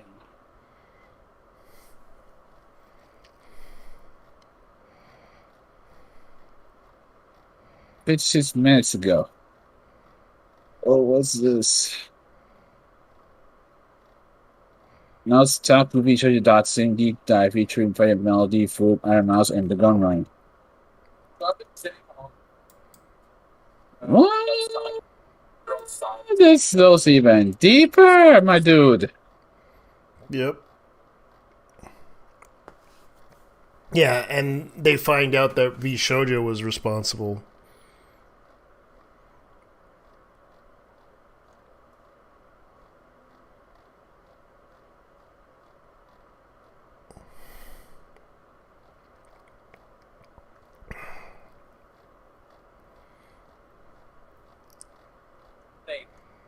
I think V-Shoujo thought their statement was going to clear the air and gave them some responsibility. But honestly, it still looks like V-Shoujo grabbed Nukstaku by the collar and the belt and chucked him under the bus, threw all the V-Shoujo girls into that bus, and ran over him back and forth until he was absolutely dust. Now, I want you to set aside whether you like Nukstaku or not.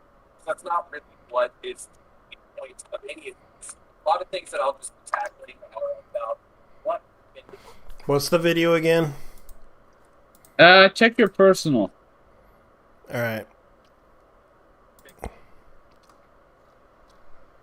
I can't find any single bit of evidence that proves that correct.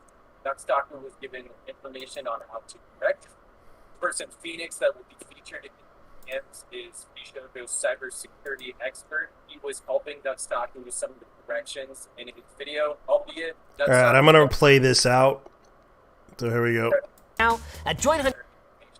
So I've been sitting on the drama about VShojo, Nuxtaku, and the girls signed to VShojo as VTubers. This controversy is an absolute mess. If you agree that this whole thing is a mess, hit the like button. It'd be great to see this video get over 1,000 likes. I appreciate y'all getting the last video over 1,000. It helped this video get into the algorithm and reach more people. So after the last video, a lot of people wanted me to do an update video because not only was there more information at hand that started coming out after I released the video, but the Gunrun, the CEO of VShojo, also made a statement about the whole thing. Now, I think VShojo thought their statement was going to clear the air and alleviate them of some responsibility, but honestly, it still looks like VShojo grabbed Nuxtaku by the collar and the belt and chucked him under the bus, threw all the VShojo girls into that bus, and ran over him back and forth until he was absolutely dust. Now, I want you to set aside whether you like Nuxtaku or not, because that's not really what is the main point of any of this. A lot of things that I'll just be tackling are about what happened in the aftermath and what happened beforehand, because a lot of people were confused and saying that Nuxtaku wasn't supposed to make the video. People had asked him not to make the video, and I can't find any single bit of evidence that proves that to be correct. Nuxtaku was given information on how to correct his video. This person, Phoenix, that will be featured in DMs is VShojo's cybersecurity expert. He was helping Nuxtaku with some of the corrections in his video, albeit Nuxtaku gave them a limited amount of time and pressured them to kind of give their information and feedback quickly because he wanted to release the video at a certain point in time. They gave that feedback and the video was released. Once the video was released, VShojo made a thank you statement thanking Nuxtaku for giving the information, and then as soon as all the backlash started, VShojo took down that statement and Nuxtaku was thrown to the wolves. Their official statement had the header, "Thank you Nux for working with us," but it was deleted when some of the VShojo girls got upset with my video and claimed that I was repeatedly asked not to post it, which is untrue, as I showed you. Now, I will not say whatsoever that the girls that are VTubers for VShojo don't have a right to want a video taken down. I will say that they are completely in their right to feel uncomfortable, unsafe, and very scared that they could be doxxed or threatened even more because there was light shed on the situation. Something I was aware of was that one of the girls was in the call with Nuxtaku, the CEO of VShojo, and I believe the cybersecurity expert, and at that time, no one had told Nuxtaku to not make the video. Before posting that video, I was in a group chat with the CEO of VShojo, one of the girls, and the head cybersecurity officer. The person that was in the call was Melody, and the reason who it was is important is because as soon as all the backlash started around Nux making the video, Melody kind of switched gears and started to attack Nuxtaku as well. Even though she was in the call, everybody had ample opportunity to tell Nuxtaku not to make this video, but no one stepped up and did. Plenty of people did reach out to Nuxtaku immediately after the video went out, being like, hey, I feel uncomfortable with this. I want it to be taken down. VTubers like Fruit reached out in DMs or at least in Discord messages telling Nuxtaku that they were about to have an anxiety attack because of the video. But again, I cannot find any evidence of anyone asking Nuxtaku to not make the video before he made it. And this is where I'll go into the CEO of VShojo, the Gunrun statement that they made about the whole situation. I'll go over some key points here that proves Nuxtaku wasn't asked to not make this video. There's a part in the statement that says VShojo stayed silent while Indies suffered. Allegations people were still in danger of phishing attacks from VShojo.org. Reality, our cybersecurity team was able to work with law enforcement to obtain the target list from the threat actor. This list confirmed that only 2 phishing attempts were made, one to Nux and the other to Saki. One of the key things to take away from this bulleted list is at the bottom here it says, we advise Nux that creating any content or bringing attention to the threat actor would lead to more of the same kind of harassment and disrupt our current law enforcement investigation. Now, hoo boy, that would be a huge deterrent for me to make any kind of video, but at the same time, this isn't directly saying to Nuxtaku, do not make this video, it's going to damage our investigation. The next major allegation that VShojo and the Gunrun tackle here is VShojo approved Nux's video. Allegation, VShojo gave Nux approval to release his video. Reality, VShojo never at any point said that he had permission, nor were we asked. One of the main things to take away from this bulleted list is that Phoenix, the cybersecurity expert, was the one telling Nuxtaku what changes needed to be made to the video. VShojo indicates that this conversation in Discord about the changes to the video was handled in a very polite manner, indicating that nothing came off very stern or demanding from VShojo's side. Basically, if VShojo didn't want this video to come out, they never said that. They never demanded it. They never demanded exact changes to be made. They were very polite and suggested many things, but they were never very stern in any of the conversations that they had with Nuxtaku. One thing I pull away from this as well is this bullet that says staff context. There is a negative history of interaction between VShojo and Nux that led us to proceed with extreme caution. This sort of also indicates to me that they didn't have any issue cutting ties with Nuxtaku and deleting their thank you statement after he created the video in order to kind of get themselves out of trouble when the girls that are VTubers for VShojo started having issues with the video. This bullet right here that says Phoenix makes efforts to educate Nux on why this is a bad move, which are ignored. I'll use some of the DMs as an example here. Phoenix says this to Nuxtaku in DMs. I appreciate that you are doing a public service announcement, and that isn't the problem at all.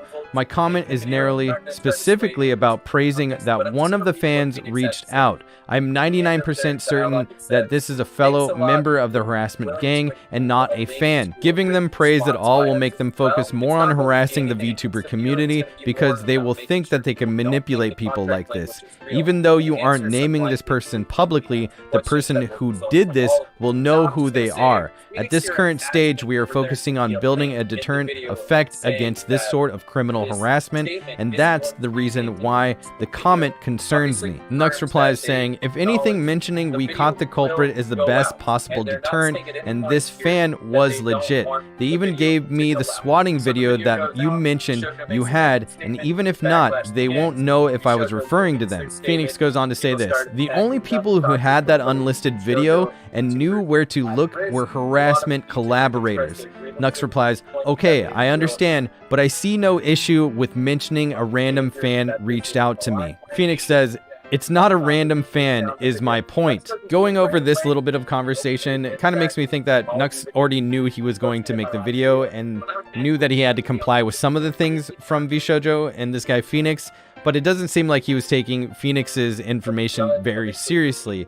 I mean, I can kind of understand, this is a joke, but Phoenix here has a profile picture of Weird Al Yankovic wearing a tinfoil hat, so it might be a little hard to take Phoenix seriously. Okay, so VShojo says that they didn't give Nux approval to make the video. I'm not going to try to sway anybody's opinion on this, but I'm just going to read what Phoenix had to say here. At the end of their dialogue, it says, thanks a lot. Would you be willing to include a link to a written response by us as well? It's not going to be anything against the video. It's going to be more about making sure people don't think the contract language is real and answer some likely frequently asked questions that will result from all of this. Now, I'm just going to say Phoenix here asking for there to be a link in the video and saying that this statement isn't going to be anything against the video obviously confirms that they acknowledge the video will go out, and they're not saying at any point here that they don't want the video to go out. So the video goes out, VShojo makes a thank you statement, the backlash begins, VShojo deletes their statement,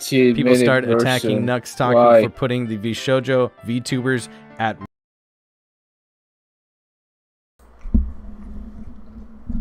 yeah. It's kind of strange. But I'm made that video or not, it's up for you to decide. After the first time, please be doing an update on the quality, the VShojo effect, and please prove that those that have contacted after the video that there was a member in the call with stuff. There's so much more to this. Yeah, I'm gonna continue the video. risk. A lot of the VTubers expressed their grievances, explaining that they feel endangered that this was in the limelight. They begin to ask Nuxtaku to take down the video. Nux doesn't do it right away, and he openly admits that in his apology video, which is posted in my last video. When I was asked to delete the video after this, I did not take people's feelings into account, and I should have deleted it immediately. It's time to give you free stuff thanks to our friends at Honey. That's right, you could win a $5,000 Sorry about the advertisements, but they always do that in YouTube. PC that costs. But he does eventually take down the video. At this point, there's an ad, Fruit, Zentrea, and some of the other VTubers have made open apologies to Nuxtaku. Nuxtaku has apologized as well. VShojo has now made a statement. Near the end of the statement, in the acknowledgments, VShojo admits that the miscommunication was greatly on their part, saying any confusion that previously arose from this issue was the responsibility of VShojo staff. For this, we would like to set the record straight. We did warn Nux about releasing the video by outlining concerns from our cybersecurity team, but these are not the same as asking him to pull down the video. From our perspective, we believed these were strong warnings and we could have been much clearer on the risks. This controversy is an absolute mess. I've recorded this video a couple times. I tried to make it as concise as possible.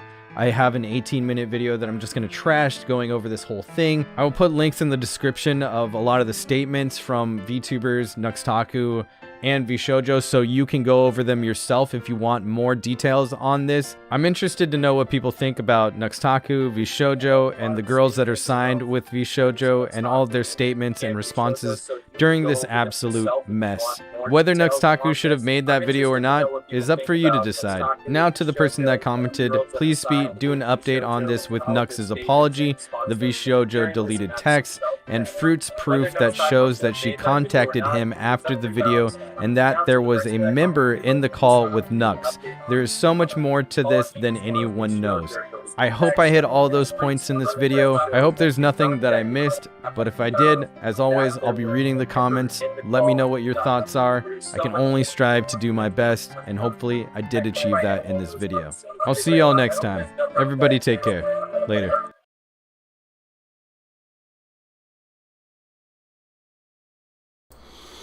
So yeah, that's pretty much what happened.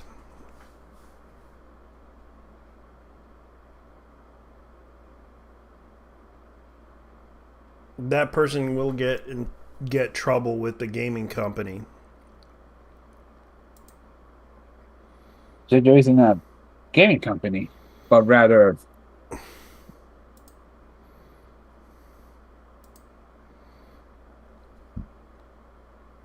it's an entertainment company. Yeah. Now that being said, what I feel there's more to this. There's a lot going on, and it's kind of sad, really.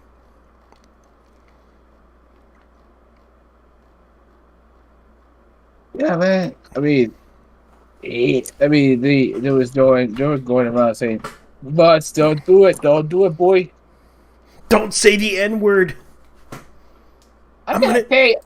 I'm gonna say it. I'm gonna say it. Yeah, I'm gonna say it. Nigma! That's what happened.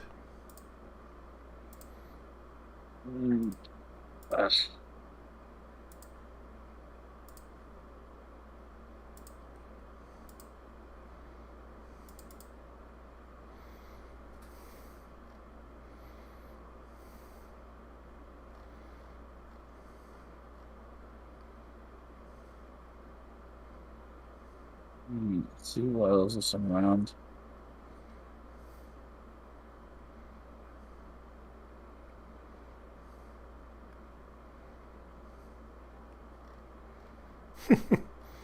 Yeah, well, here's what happened. A black guy chased down a 10-year-old little boy and slapped him for calling him the N-word. Did he deserve that? Hold up. Mm-hmm. Oh, I'm sorry. I'm sorry. I thought you were. I'm just reading Twitter. It's like this is like the worst garbage you'll ever see. I thought it was eating. I thought it was eating the pussy 445 after an underage girl. But never mind that. Oh god, they really are going on the fruit train on this one. Anyways, Cowboy Bebop. I stopped watching it. That's what I'm gonna say. Oh, Cowboy Bebop was a fuck. Yeah, having seen a couple of scenes on YouTube, and because I didn't want to, I turned the sun off. I didn't want to torture myself. Yeah. It looks like what the hell? It looks like it was done on CGI. Half of it was done on CGI, half of it was just done for some weird reason. I don't even know why they did that.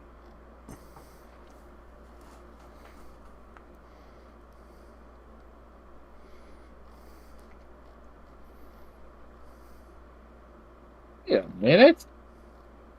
Now that I think about it, you know what this shit reminds me of, CGI wise. You ever seen the movie Charlie and the Chocolate Factory? Yeah. Same fucking energy. Oh, guess what Jeff Keighley is doing? He's doing the Gaming Awards for a few minutes today at 8 p.m.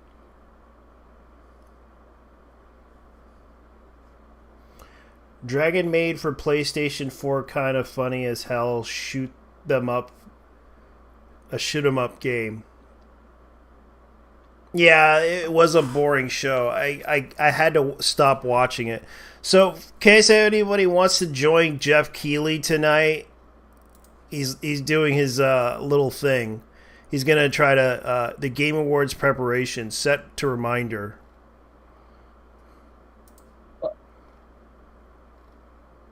What the fuck is this shit?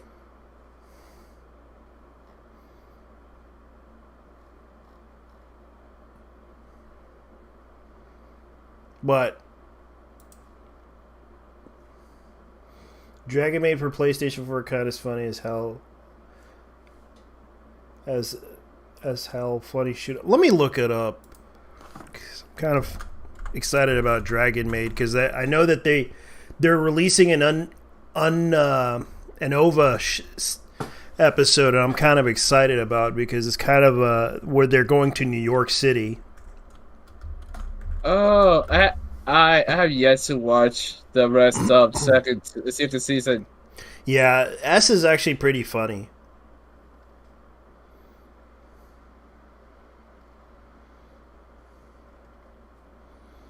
And they're making an OVA where they're going to New York to visit a friend. Her name is Emma.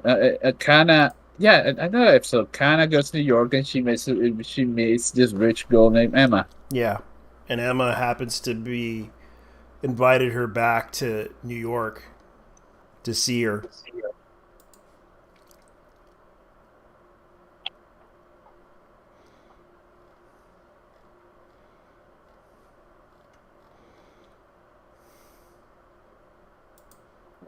Who is?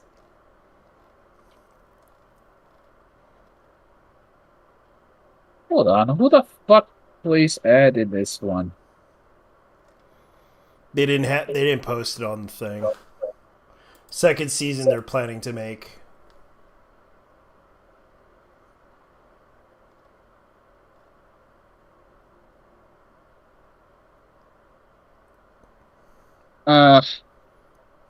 You know what's fucked up? What? Okay, her name is Eden Perkins. Eden Perkins. Yeah. Oh God. Hold up. Interesting enough, she looks like Bonnie Morgan. Yeah, that contortionist who played how do I say this? Bonnie Morgan is this contortionist who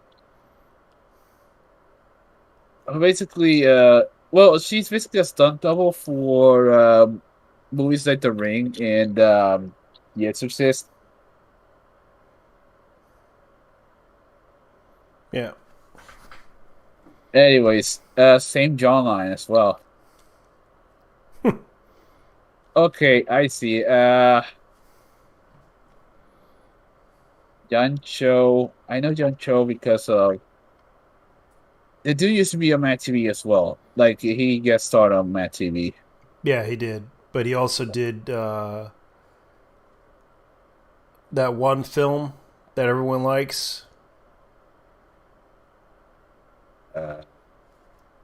Kumar and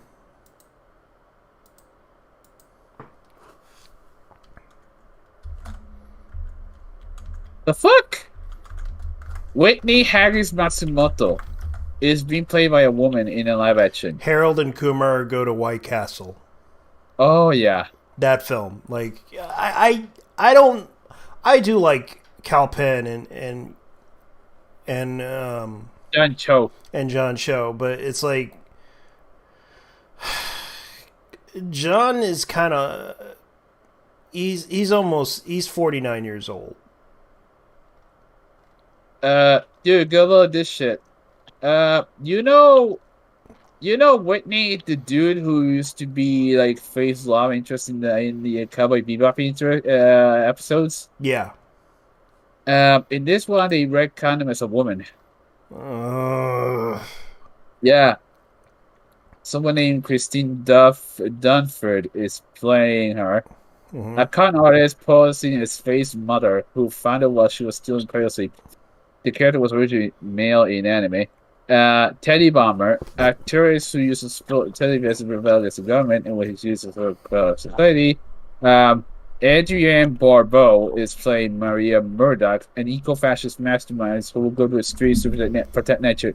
Oh, it was the old Murdoch, I said the eco terrorist from that one episode. Yeah, and they got trapped inside the. I don't remember that episode. Okay. Let me see. What else are they? Oh, yeah. Oh, Pierre Rose coming back. Yep. Okay. Ira Rahman and Lucy Carey. As Punch and Judy. Oh. Oh God. Hold up. I'm looking up something. Don't worry.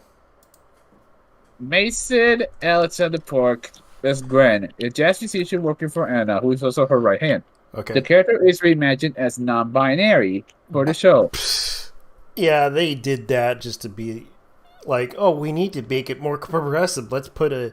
But originally, Grin was actually just a guy playing a saxophone. But the dude had a partido. Yeah, he had tits. Not just tits, but feminine features. Yeah, feminine features. But the funny thing was, like, he was a guy, and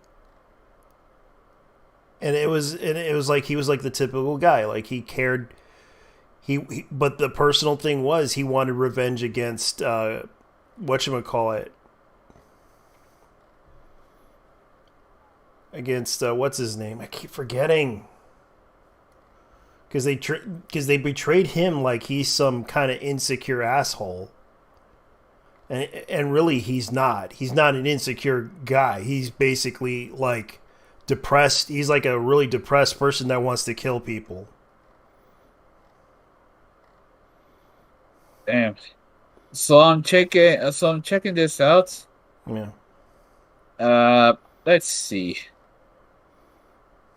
You know who I don't? You know who I don't see regarding the live action? What? I don't see the Native Americans, the shaman. Yeah, I don't see Laughing Bull in there. That's what I pointed out last time on my videos. They don't have him in there in the episode doing the sand thing. They don't see. What the fuck is BT? BT. What? BT? I see Veronica Telepico. Hold on. Shit. Hold on.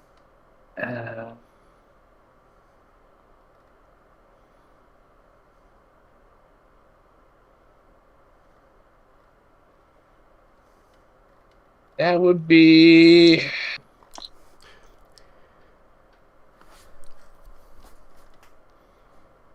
Let's see. Hold up. Sorry. It's fine. Heavy Metal Queen. Heavy Metal Queen. Yeah. Victoria Terpsichore. My bad. Victoria. Yeah. I thought it was Veronica. It was Victoria Terpsichore. Yeah. And it was actually a really good episode. Because they were trying to stop some people. Let's see, what else do they have? Here's some other news I'm trying to look up. Okay, the Jujutsu Kaisen movie is coming out. It's called Jujutsu Kaisen Zero. The anime film reveals additional cast members. Oh yeah. Oh yeah, I read about that last night. Yeah. And they revealed some of the actors. I know that the guy who plays all right, this is a Japanese version. Oh, cool. They got Megumi Okada will voice the main character Yuta Oso. Oh, I see. Oh, that's Shinji's voice actress. Ineba. Yeah. Megumi Otega. Ogata. Gata, sorry. Hanakawa, as in Kana Hanasawa. Yeah. Let's see. But I do like her because she's actually a really good actress. Megumi. Oh, let's see. You want the list? Here's the list.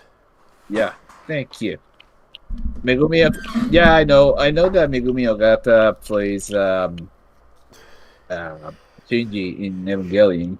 Yeah.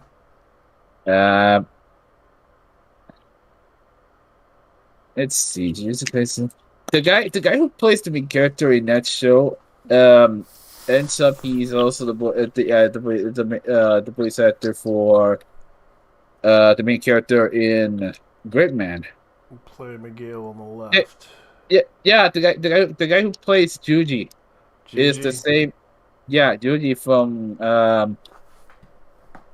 Jujutsu Kaisen.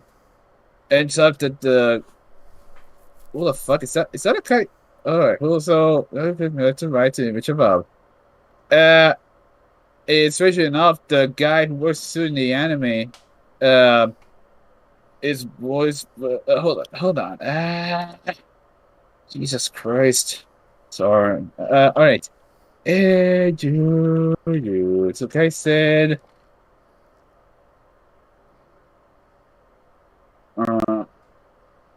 All right. So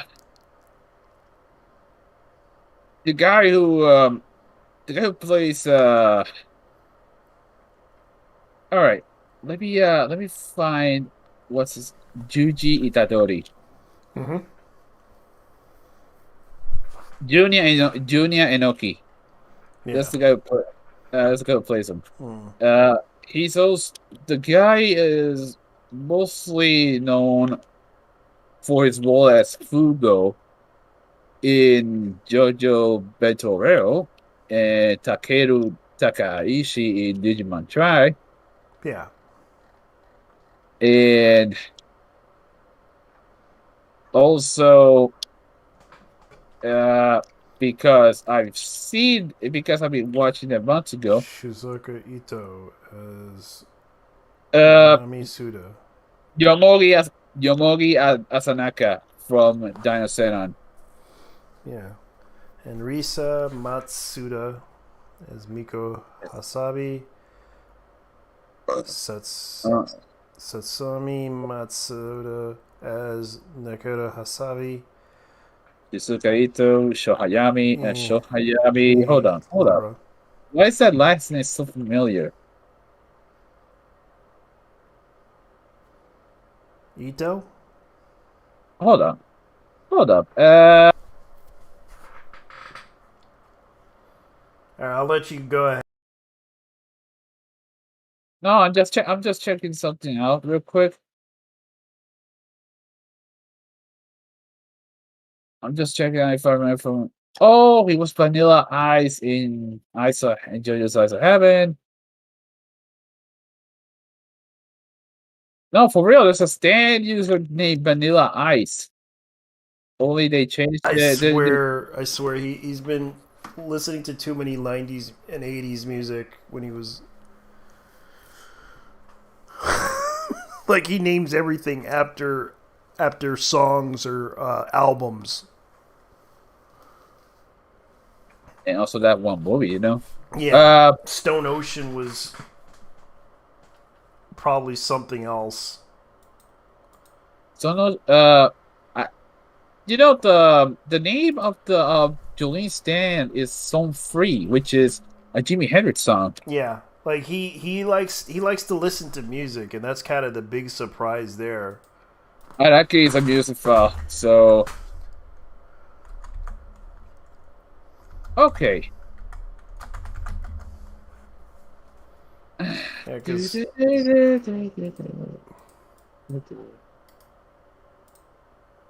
Go ahead. I was just looking at something. Because I'm looking at something too. I'm just Stone Ocean. Let's see this.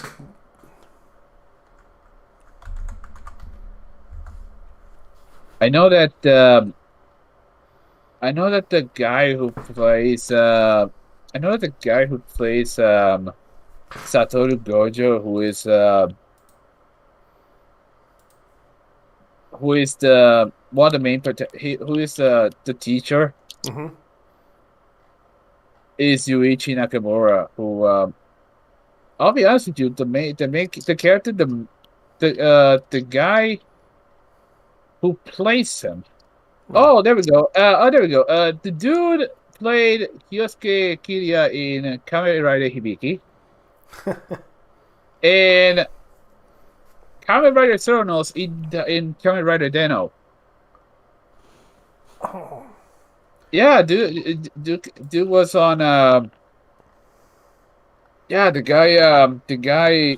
guy has more roles in Kamen Rider than I know. He's been playing a lot of the Kamen Rider shows ever since around the 2000s. He was Akio Asakura in the live action Wanga Midnight movie. What the fuck? Yep. Damn. Okay, I'm gonna put down some other news. I did not know that. Chaos Head game heads to Switch in Japan in February.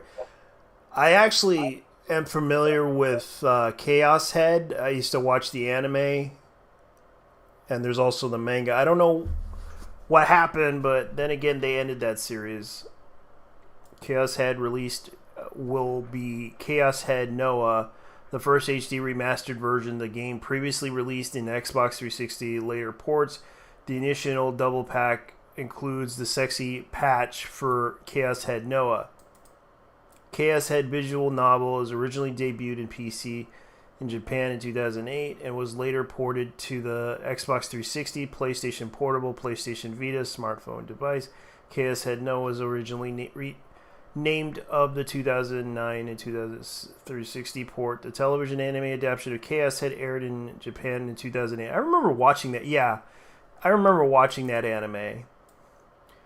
Chaos Head first debuted on Xbox One in 2014. It's the sequel Chaos Head. The first version allowed players to hear in the phone calls via controller, but version of the platforms changed this and other features. Mages of 5 PB, game shifted ports of the PlayStation. PlayStation. Yeah, and I remembered.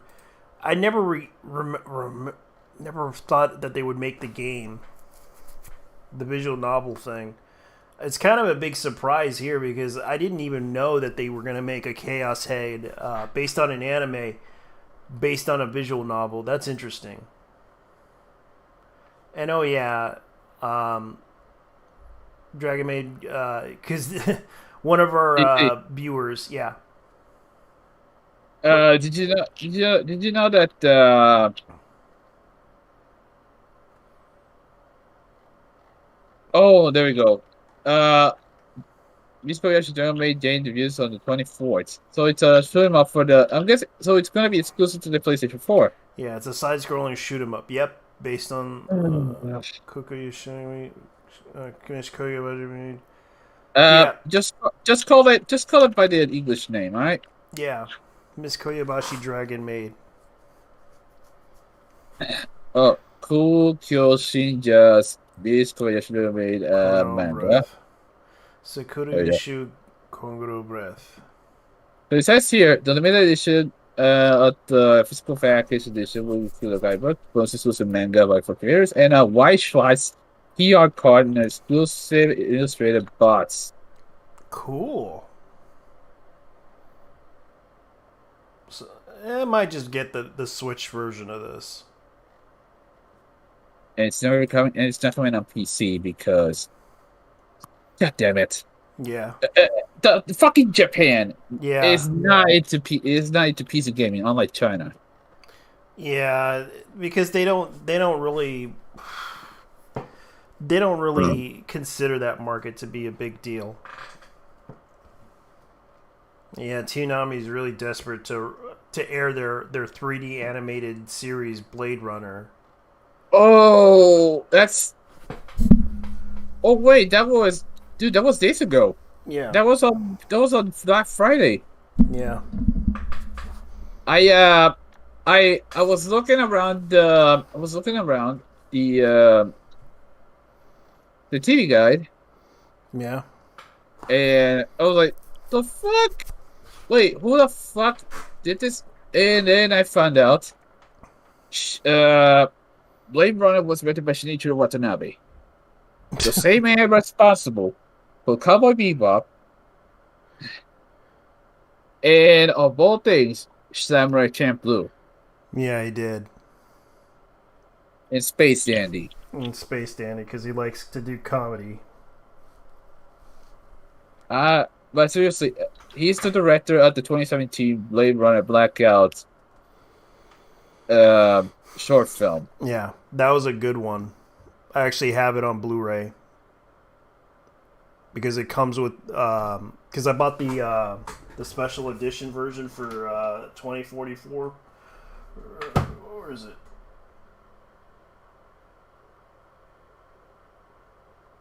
Yeah, I bought that edition and it was actually really good. Of Blade Runner 20 something. Oh man, I keep forgetting. Let me see if I can find. Oh, here it is, 2045. 49 actually. Because I actually have the Blade Runner 2049 DVD that I bought from the limited edition one that they had from Walmart.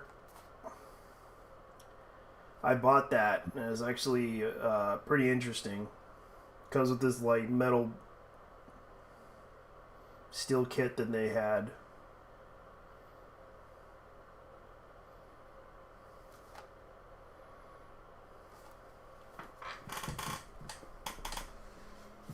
There we go. Yeah, but Blade Runner Black Lotus, I swear, they really are trying so hard with that one. I gotta probably watch that series. AM Warrior at the Borderline, that was another one I need to probably catch up on. It's actually pretty interesting, but sadly, not many people find it interest. in it. Kojima Productions establishes a new division in Los Angeles. Uh-oh. Ah, hell. Uh-oh. Lawsuit Haven. Lawsuit Haven. Good luck, Kojima. You're going to Lawsuit Haven. And you know, I wish him the best, because if he wants to establish his company there, that's fine. But I don't know why. I'll be honest with you, Kojima is a hack, but he's not a hack. He's not a hack in the same sense as Miyazaki. Yeah.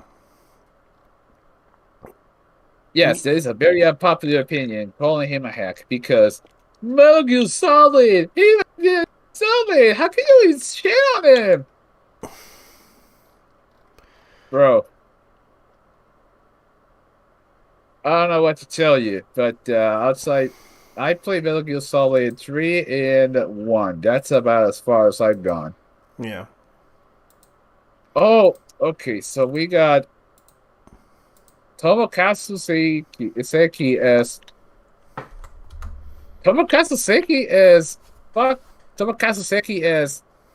Pucci, as in Enrico Pucci, as in Pastor Bootylicious. Holy no! Seriously, that's what we call that motherfucker. We call that's in the JoJo fandom actually calls Enrico Pucci, the bad guy, the main bad guy in part 6, Pastor Bootylicious. Pastor Bootylicious. Yeah, that's funny. Oh man. Oh yeah, he plays Gilgamesh in the Fate series. Yep. And Edomo Kashu. Yep. I did. Damn. Yeah, it's just now I real. The guy. It's just now I realized the dude played fucking Edomo Kashu. I know he played Keisuke Takahashi in Initial D, but I didn't know he was. Domon Kashu. Yeah, I didn't know he was studying himself. That's awesome. Yeah. You'd be surprised who acts in these animes, and it's like, damn, I didn't know he did that one. Bunny Finger! You know, he just, the guy he plays, in the case of Jujutsu Kaisen, the guy plays the panda. He's the panda's voice actor. Oh, damn. Yeah! Oh, boy. This is going to be fun. Man. I was going to watch it. Well, considering that we were supposed to do this tomorrow, but we got a bit of a delay. Oh, really? Mm-hmm. Yeah, some shit happened. Oh, he played Kenichi from Kenichi's Mightiest Disciple. Oh, cool. Yeah, I didn't know that. Yeah. I legit didn't know that. Fuck. That's awesome.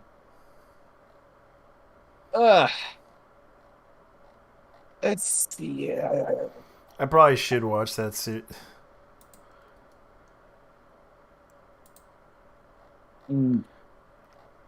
Oh, today, ladies and gentlemen, we'll discuss this issue that's been happening lately. The fact that the anime that we're discussing tonight is basically that. And also the voice that, the fact that we found out that they're making a movie of Jujutsu Kaisen.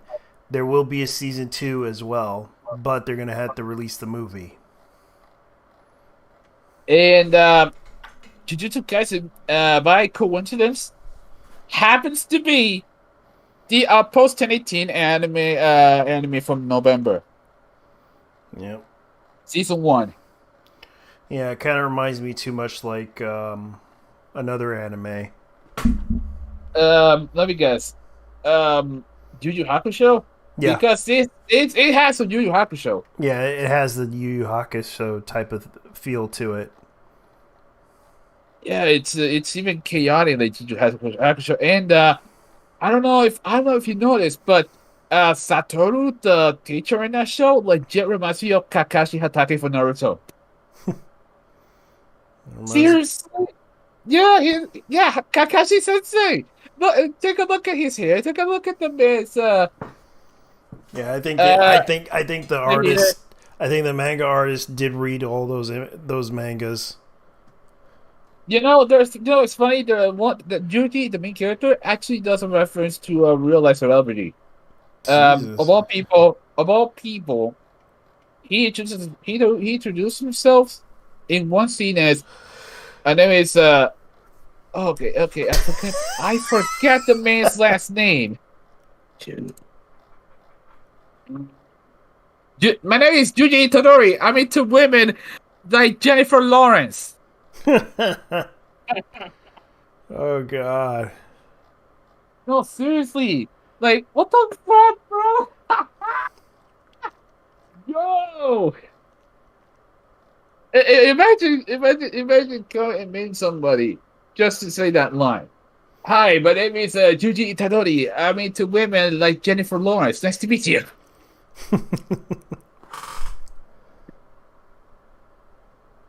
Honestly, man, it's okay. So, have you seen the show though? What? Jujutsu Kaisen? No. Yes. All right. Here is the premise, basically. Our main character, Juji, has this ability to see curses, which are basically demons. And he and a couple of his friends are taking classes in a high school for Jujutsu users. Basically, they're exorcists. And he found out about it.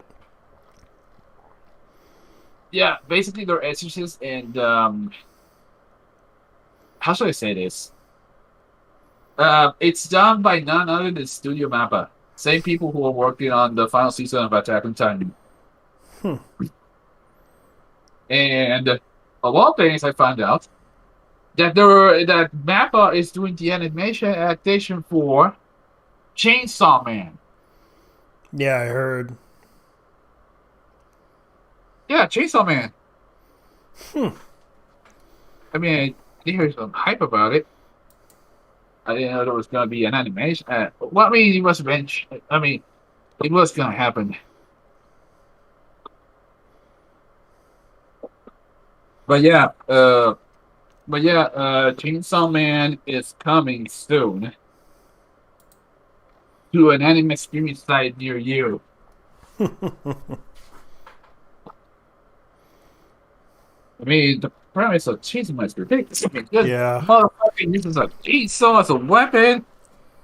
Like this is some evil. This is some evil death shit.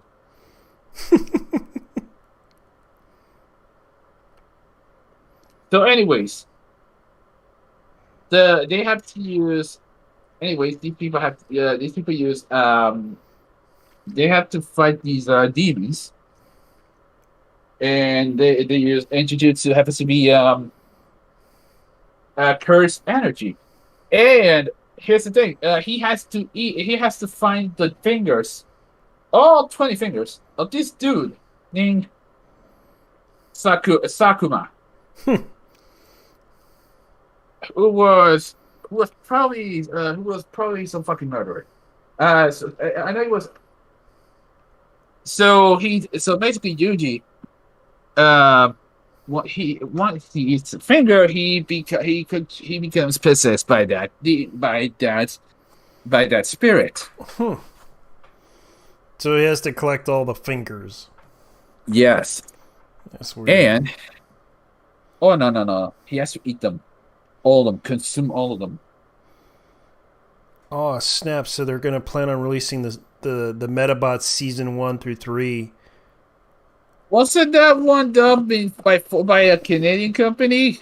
Yeah, but they're releasing the complete series. Let's see.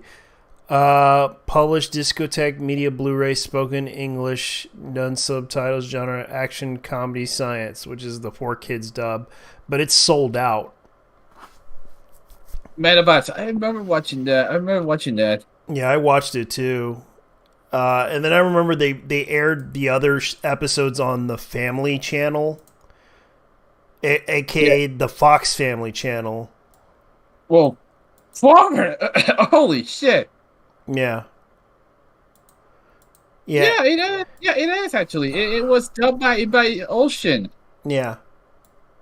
And of course, I'm surprised it's sold out. Like, this is I'm not kidding. This is hilarious.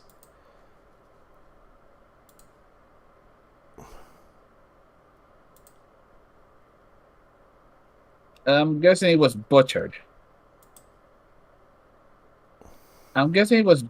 Because I remember when they used to be on Fox Kids. They have the Japanese version streamed on whatchamacallit.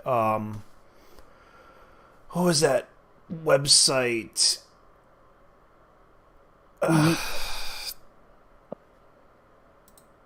Well, it's a lot. Yeah, I need to look it up. I need to look up the streaming website service. Retro. They have the Japanese version. Retro Crush. Yeah, on Retro Crush. They have the Japanese version streamed on Retro Crush. Is it uncensored or is it just... I think it's uncensored. Because they did air the actual episodes of the Japanese version. So here's what I did. Speaking of uncensored anime, I was at my brother's house, right? And I was watching Dragon Ball. I showed it to my nephew while he was in the living room. What did he do? Let's just say he didn't. Let's just say that he didn't expect the part when. Let's just say that he and Mom did not expect that part when Goku was showing his pee-pee on television, because it was the uncensored Latin American version. Oh yeah. Yeah, so they are releasing the English version of Metabots, but I do believe they are streaming the Japanese version of Metabots, as they call it, but it's a different language. Because I remember the video game of it, and I was disappointed. Yeah.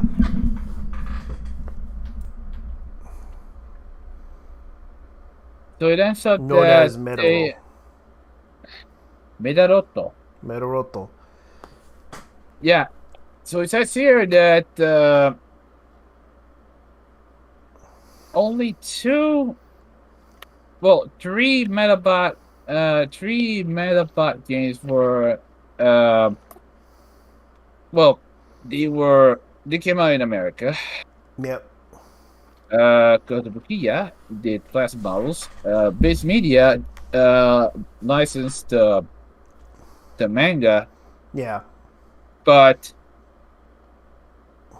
the rest of the volumes were translated by Chuan-Yi Publishing Party Limited, which is Singapore. Yeah, and I was kind of disappointed that they didn't bother to put Metarots, the Game Boy games out there, because it was a really interesting game. It was a fighting arena game, and they put it out, but they didn't bother to release a US version. I don't know why they didn't do that. Oh yeah, they did put out a US version, but it's a Game Boy Advance version, but it's on the Wii U, sadly. And I'm kind of pissed off. I was like, why did you do that? You could have put this on your 3DS and everything. Like, they had the game, but there was also. Didn't Nintendo shut down the market, the store for the 3DS? Yeah, and there was a game called Metabots R, or Metarot R, which is like, that was one of the games that they had that was like in 3D, but it was in 3DS. And they had two different they released two different versions of it. Okay, so Chuanji, yeah, I remember something. Chuanji was the Singaporean. Chuanji was the translator for the Pokemon manga. The golden, yeah, it was the golden silver manga. The Golden Boys, yeah, that's the one. Yeah. The thing is, they had to these guys were in charge of translating manga in simplified Chinese until 2014 when they were broke. Jesus. Yeah, and this is the game. This is the game they had on 3DS.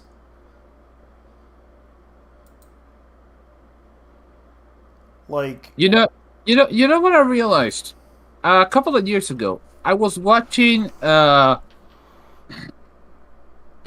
Setter.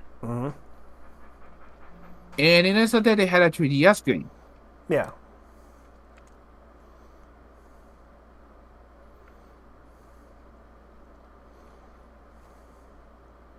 And what happened? It never made it to America. Chosku Henkei Gyro Setter. There you go. They had a. Yeah, here's the thing. They had the main character was voiced by Marina Inoue. It was 51 episodes, and basically the premise was how should I say this? Takeru Todoroki learns that he's a chosen driver and has to take down evil organization. The thing is, the cars in the show outside Honda are licensed Japanese cars. Wait. Yes, you heard me right. Wait. This is kind of a ripoff of Speed Racer. No. Think more Transformers mixed in with Gundam for good measure. Oh, with like Jay Decker. Hold up.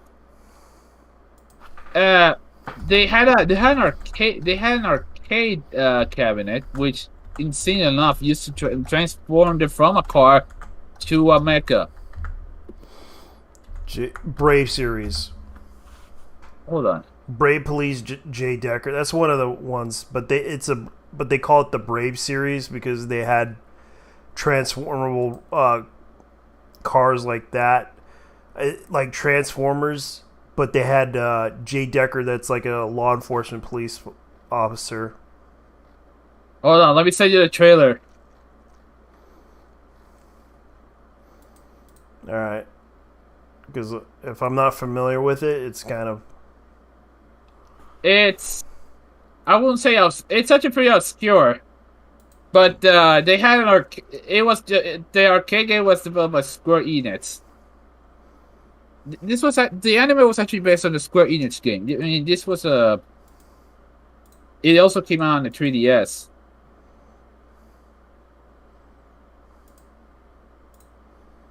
Okay, let me see.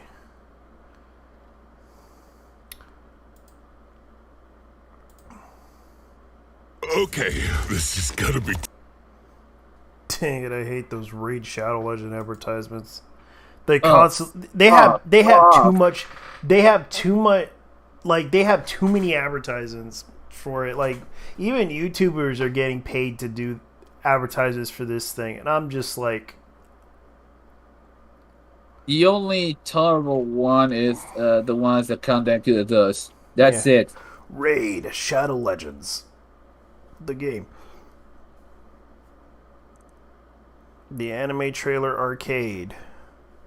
Gyro Zeta. This looks like. Look at this shit. Okay, it does have like the Digimon style animation. It was done by A1, so. Yeah.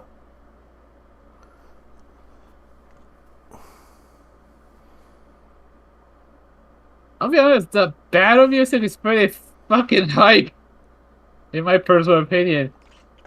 I'm gonna be racing to save the world in a giant car that transforms into a robot.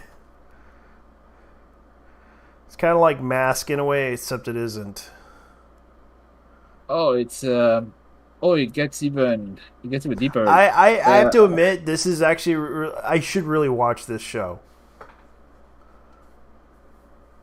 Basically, the scientist finds a alien tablet that gives engines that gives how should I say this? He gives instructions on building engines that are environmentally friendly. In other words, they run on water. Mm-hmm. Pure water. Pure water. Yes. Pure water. And then this company, which is supposed to be like a criticism of big oil, wants this dude dead. And then I forgot something, but it was something about an organization that wanted to eliminate this dude. And then they had to find like one of the villains is actually a transgender woman. Some crazy shit. No wonder they banned this in the U.S. Dude, this came out in 2012. Yeah, I know, that's when all the controversy happened. I guess we should. Oh, this is actually a pretty good game. It looks badass. But it's like a phone game. It actually came out on the 3DS. 3DS? Oh, okay. Yeah. But it also came out in an arcade cabinet.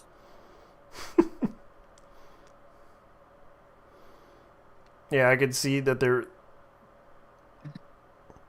This is like an RPG.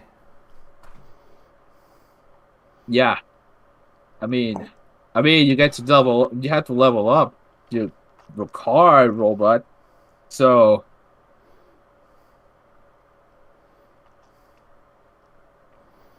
this is funny.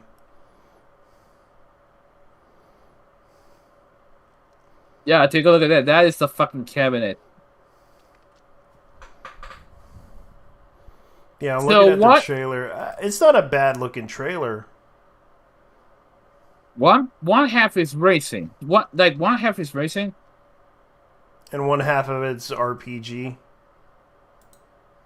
But then with the other half, you have to. Oh, that's when shit gets real. Once you reach that starting line, it fucking turns into a mecha cabinet.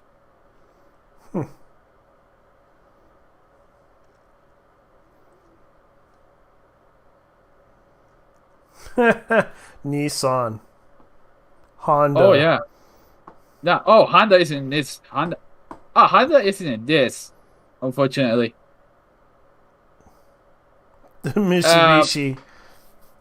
Yeah, the problem was Honda was really fucking at that time about learning their cars in video games. Mm-hmm.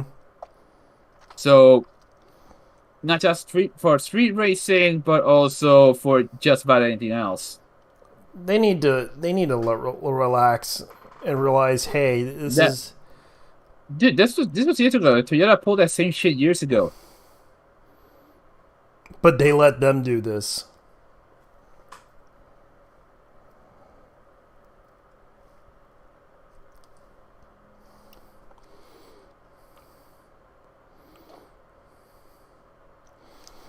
Man, they really are crazy. It's more racing than mecha. Yeah, it's more racing than mecha. No, it's racing and mecha. Genre-wise. Yeah, it's kind of like J Decker in a way, but it's not. I mean, even fucking shit boxes like the Nissan, like the Prius, the March, and I remember. Oh yeah, the GTR, the Prius Alpha, and are actually from two of the main characters, but the Prius doesn't last very long. Yeah, because I know that Brave Story is kind of a big series they have like robot cars and robot animes. Specifically, they have one car that's like that could transform. Like Sunrise, like they have like 8 series commentary of 30th anniversary. Let's see. Like Brave exists here summary. Space Police exists here confronts the Geister protect all lives. Okay, so they even have a car too. Looks like a speed racer car.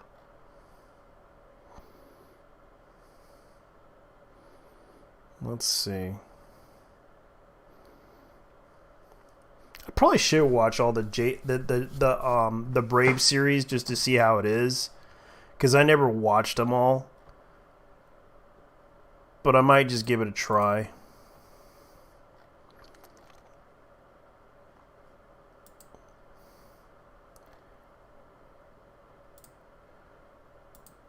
Oh God. Yeah. Oh, by the way, there is a 3DS game, but I don't think it made it to America. Yeah. Yeah. Yeah. Oh yeah. Right. I mean, this was supposed to be a kids game and all, but yeah, but sadly, you know, they probably were like, nope, we're not going to license it to the U.S. either. So fuck off. That's what they probably said. Basically. Yeah, because that's what a lot of content was. Like, I can understand car companies getting upset in the U.S. because they want to protect their image. That's kind of what it is, and that's what happened. And already they're deciding on the fate of the universe for that. I haven't watched the last 10 episodes of this show because back at the time they didn't translate them yet. You know, they haven't translated much of anything in back then, but they decided, well, we're gonna go ahead and translate all this stuff now because it's like this could possibly sell, or it could be that way too.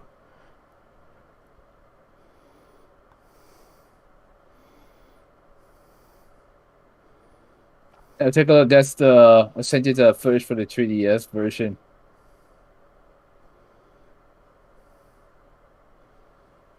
Only that theme that plays on the background is the battle music and not the intro. Okay, I'm gonna show everyone something.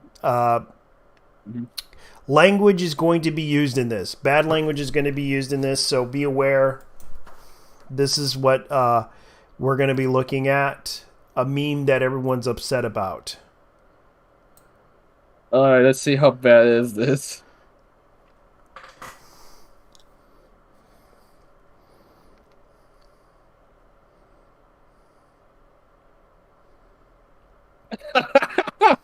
So apparently there's some drama that's happening in the Reddit of whole life. Stupid bitch, let me go. Give my lunch.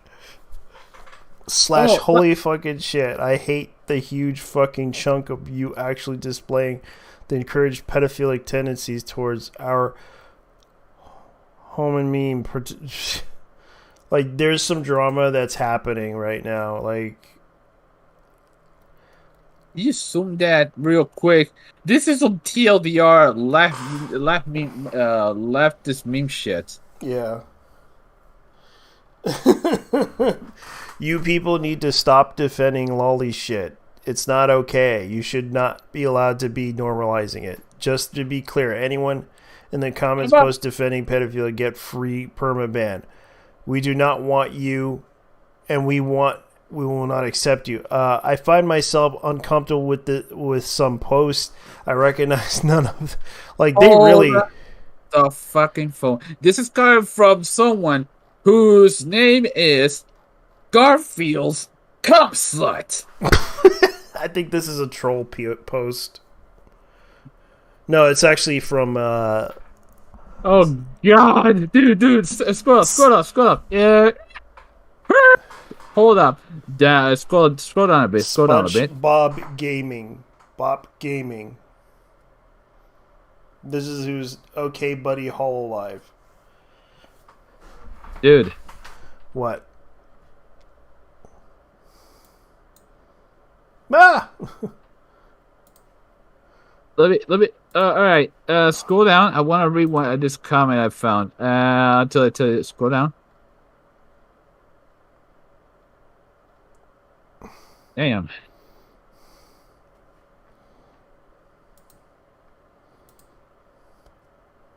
Hey, stop. There you go. Stop. Hold on. Yeah, it's the NTN. It's the NTR one. The NTR one. Yeah.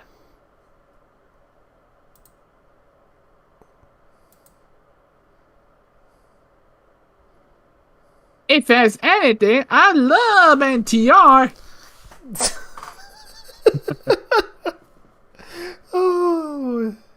Oh God, this whole thread though. As a fellow NTR lover, I adore when people scream about morality. It's like I get to emotionally cut an additional person for free. I personally don't like NTR because it makes me feel dirty after nutting too, and I don't like my post Sage mode to feel dirty. I nutted to NTR because I can feel like the chat I feel like the chat to bang on the virgin's wife. That's a perfect response to someone with a crony profile pic. Personally, the person, yeah, good. Perspective for your mom. Me, I am having sex with your mom. Oh, they really are trying so hard, aren't they? Dude, let me check the first comment real quick.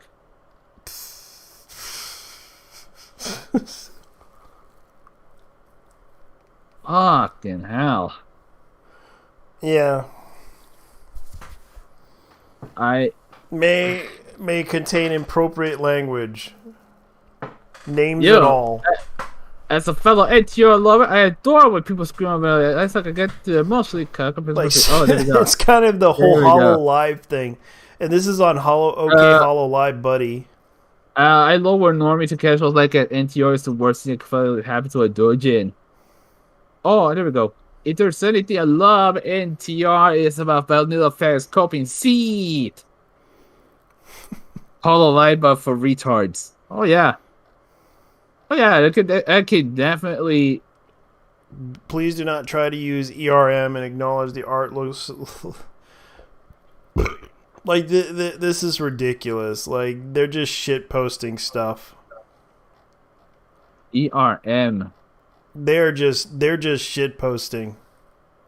Actually, the art looks so good on me.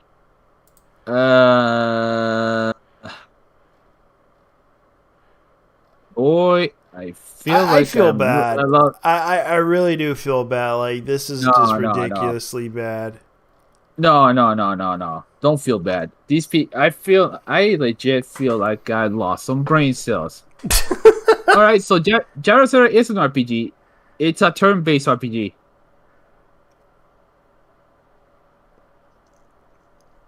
SD Gundam Generation Crossrays. Platinum Edition English. Oh, you know what I found out? What? You ever heard of this game? It's called Racing Lagoon. Resin Lagoon? No. Racing Lagoon happens to be one of Squaresoft's very few times where they have done a racing game, and it's a street racing game at that. Yeah. It came out on the PlayStation 1, and a bunch of people finally translated the whole fucking thing. Yeah. I mean, the truth is, this game never came to America. I mean, I know it kind of sucks too. I would have loved to play this. To be honest with you, this would be my kind of game. Racing on the streets of Yokohama, Yokohama Bay, of course. Yeah. It took them 20 years, but it finally got translated. Oh boy. Right now things are just let's see here. What do we have?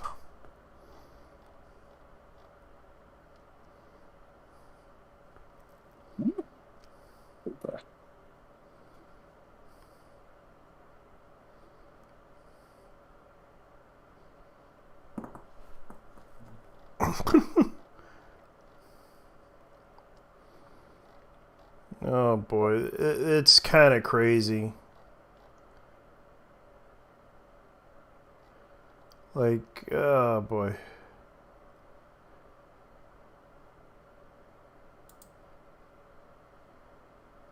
The National Hanukkah Association.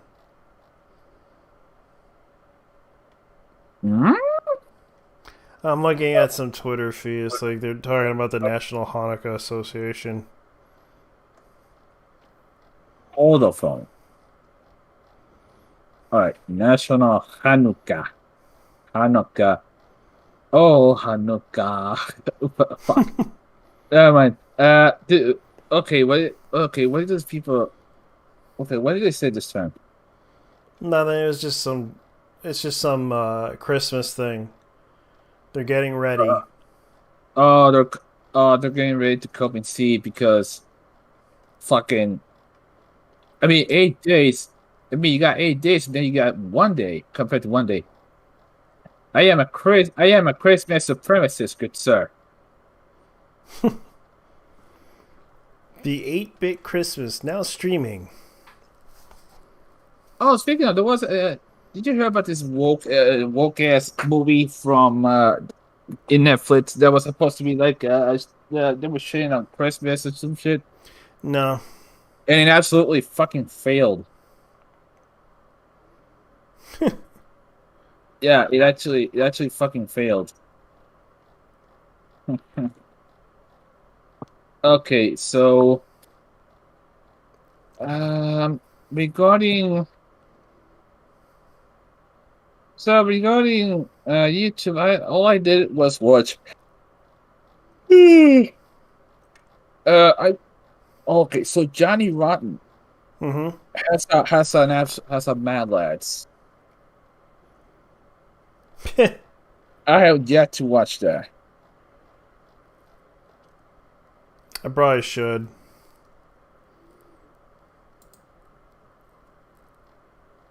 What the fuck?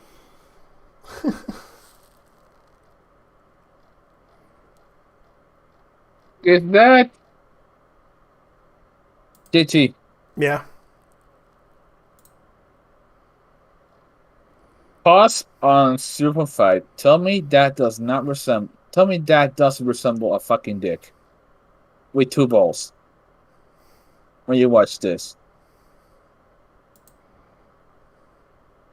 Tell me I'm not the only one who... Oh, I'm not the only one.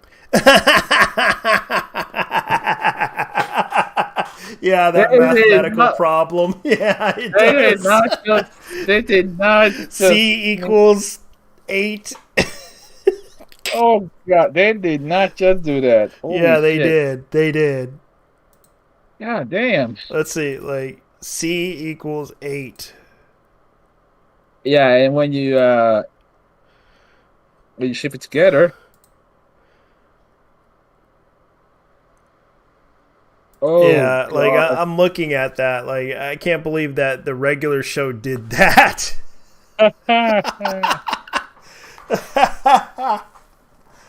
Oh boy, C equals 8. Damn.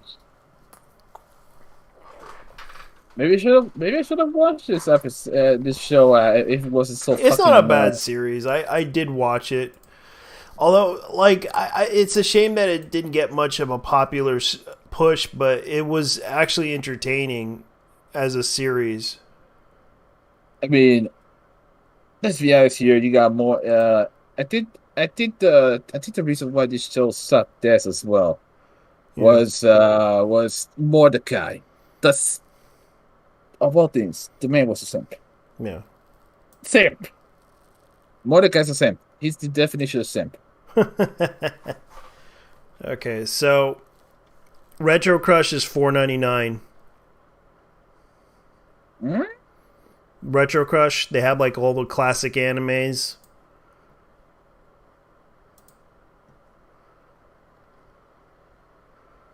Like the Flame of Reika, Astro Boy, like they have Loop on the Third's content and Karate Master.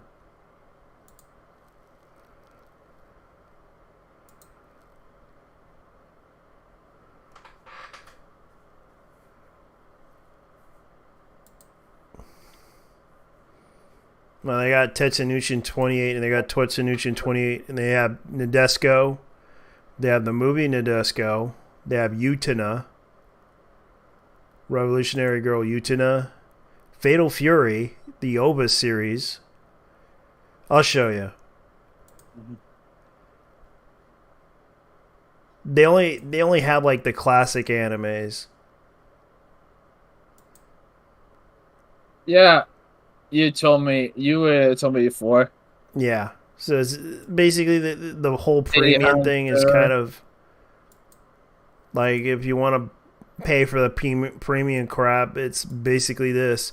But there's one show I'm kind of interested in, and I know it's somewhere around here because I saw it. They had they have Dirty Pair, they have Bubble and Crisis, but there was one anime that they had that I was Ramen Fighter Miku. That's funny. No, I was looking for the other one.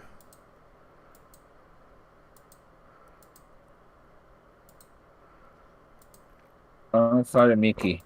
Yeah. This shit looks like something from Tokyo, from a Tokyo Pop catalog.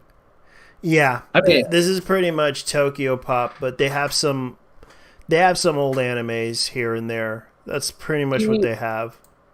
Kimba the White Lion. You know, there was a channel, I think it was from the Virgin Islands. Mm-hmm. They used to broadcast all the episodes of Kimba. And apparently, if you wanted to VHS, I mean, this was like years ago. They even had a fan club. You could get VHS copies of it to this random address. That's cool. I have no idea who. And I used to watch the Adventures of Little Princess as a kid. I know Sorcerer Hunters I'm more interested in because that's actually one of the shows I want to watch, but I got to pay the premium thing because they used to be free, but they decided to go with the premium service thing because considering how popular it got, they decided to put it that way. Give me, mommy, the match. Oh my god. Yeah, you'd be surprised what they have. No. Please tell me these motherfuckers don't have.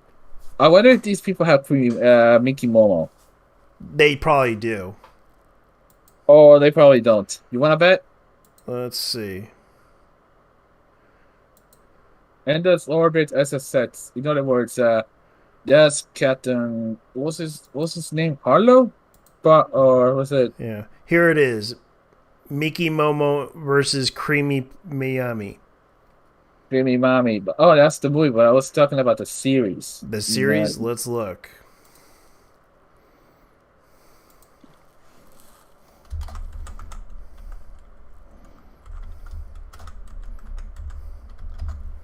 Because that's the only thing they have. Damn. Yeah. Yeah, that show is. Damn, son. I know why. I know why.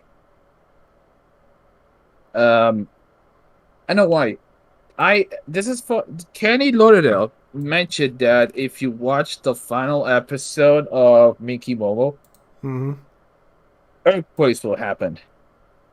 What? Yes. It happened several times when the rebroadcast. Okay, you got you to say yes to that. The earthquake. Yeah. Yeah, I remember that. Like he told that story. Library Wars. I've seen the entirety of that show. Yeah, there's Writing Bean movie. I know that they're making another Writing Bean movie, but it hasn't been officially released, sadly. Because he did the Kickstarter for that one. The new Get Robo. Yeah, Library Wars was basically a dystopian society where certain books were forbidden, including children's books. And they had to fight to the death through live ammunition. Yikes.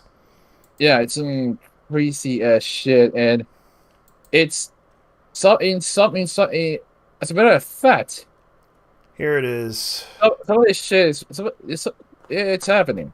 They have creamy mammy. Mommy, think mommy like saying mammy or mommy. Yeah, because Japanese and Spanish and all that shit. Okay, give me mommy, the magical angel. Yep. They have that. Let's see. There was another one, I think. Okay, the Earl and Fairy. I gotta watch that one. Saint Seiya. You remember? That series had more about. That series has a bigger following in Latin America and Spain. Yeah. Than the United States. Which one? Saint Seiya. Oh God, these fuckers got Party Epic in this. Yep, they do. Area 88 dub. Wiki. Revolutionary Girl Utena. Yeah, they have that. I think this is the movie. Adolescence of Utena. Yeah. Yeah, they have the movie. All right. Best Adventure Cobra. Full length animated. Wicked City. Yep. Oh, well, we did that one last year.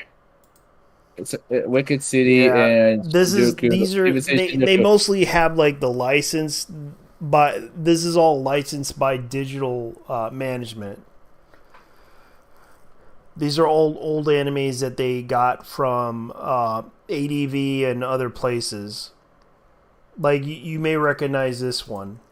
That was actually licensed, like Jinra, the Wolfberry. I believe it was licensed by Manga Entertainment. Same with the Twilight of the Cockroaches.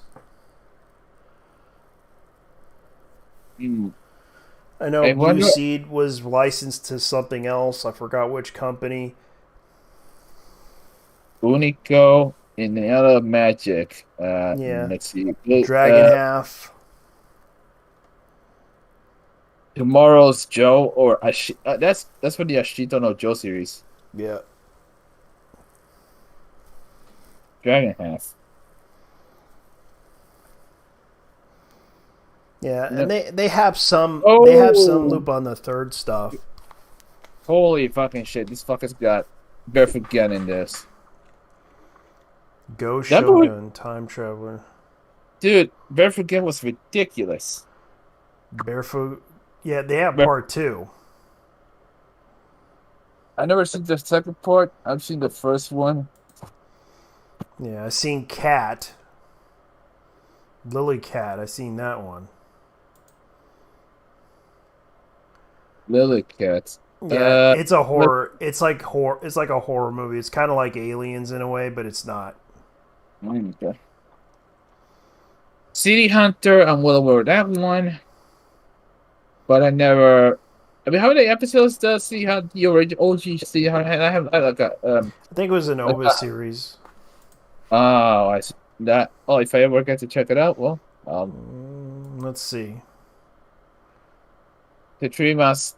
Let's see. Yeah, Digital Rights Media. That's the company that owns the rights to these animes. Because they have so many like OVAs. This is like a 47 minute movie. It's like an OVA series. Like they have so many of them. The Bay City Wars is kind of like another one, and that's also 42 minutes. Like they try their best to put out content for this.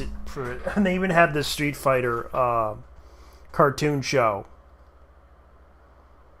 Yeah, they got. I was gonna ask, but they had Google 13, and they have it. They do. Holy fucking shit! In all its quality. Low quality cartoon of a Street Fighter. They have that. In all its quality, Chun-Li flying around kicking ass. I know. Yeah, I know. I can't believe they're doing this. It's like this is how funny it is. Like this is like the 90s cartoon that they did back in the 90s, and I remember this aired in USA Network. I'm not joking. I remember this cartoon series. Yeah, it aired in the USA Network, and they even did the Mortal Kombat Battle of the Realms type of thing. I remember that cartoon series. You got Blanca standing up on a tree. Oh God. The only thing I remember about that series is the infamous M. Bison. The infamous M. Bison line. Yeah, I know. And I feel bad. It's like that series wasn't always the best series, but it's like they had to cancel that series due to the fact it wasn't that good. I highly recommend this app, even though they charge money now.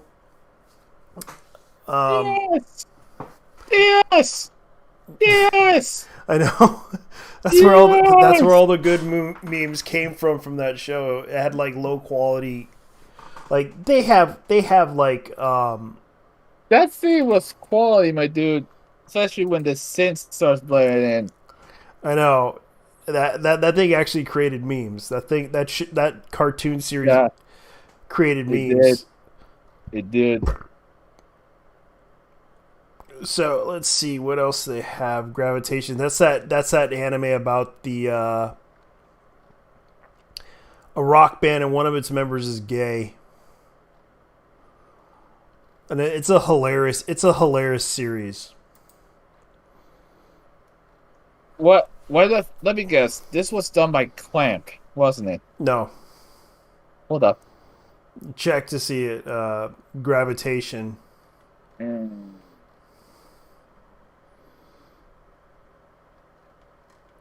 Gravitation. The anime.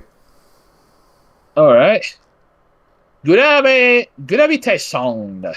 Yaoi manga series. Oh, it was on US Anime. Oh, it was on Anime Network. Yep, it was. Okay. This series, the anime version was actually Madman. Oh wait, that was the license. Studio Dean. Studio fucking Dean. Yep. Made this. God damn. They did. Studio Trigger Girls versus Sailor Moon. Oh, they uploaded. Oh my God, Trigger did it. What? Trigger kind of did their own version of Studio Trigger Girls versus Sailor Moon. I gotta see this. Or is it X Sailor Moon? But it's kind of funny. They made their own little magical girl thing. Oh, okay. You know, this is the same Studio Dean that made Urusei Yatsura, Ram and a Half, You're the Rest, and fucking Konosuba. Same fuckers. Yeah, I'll show you guys what they did. This is someone that actually edited this one.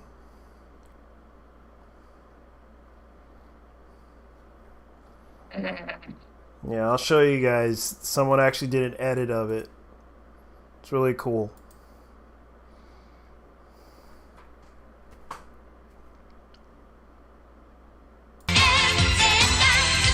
Ah!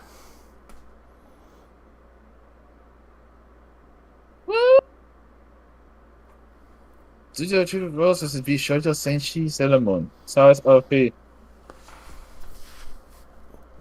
fuck? Yeah. Hori. No, it's kind of funny. Someone actually did a re-edit of it. I thought it was hilarious. So you got Akko, Ryuko. Yeah. Hold up. Austin.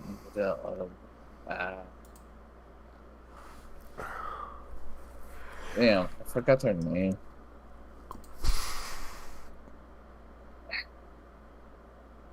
Luluco. There we go. Yeah. That's great. That's great. Oh, Trinidad. This is a. I haven't seen a ship post of Sailor Moon this effective since the Sailor Moon Break series. Yep. Yeah, they try to parody this with Sailor Moon.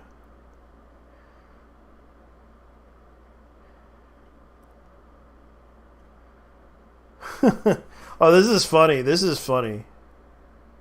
I think Zaptai is 1,000% more defensible than Zero, yes. Yeah, and I think I know why you think that. Can we get into my next point, Keemstar, if that's Go fine? ahead. You only think two high schoolers dating is a crime because you're afraid of Twitter. Very few people in real life think about this. And then you clarify at the bottom, 18 to 15 is fine. That's literally my only point. In the context of a high school relationship, yes, 18 to 15 is fine. So an adult with a minor is fine, is what you're saying?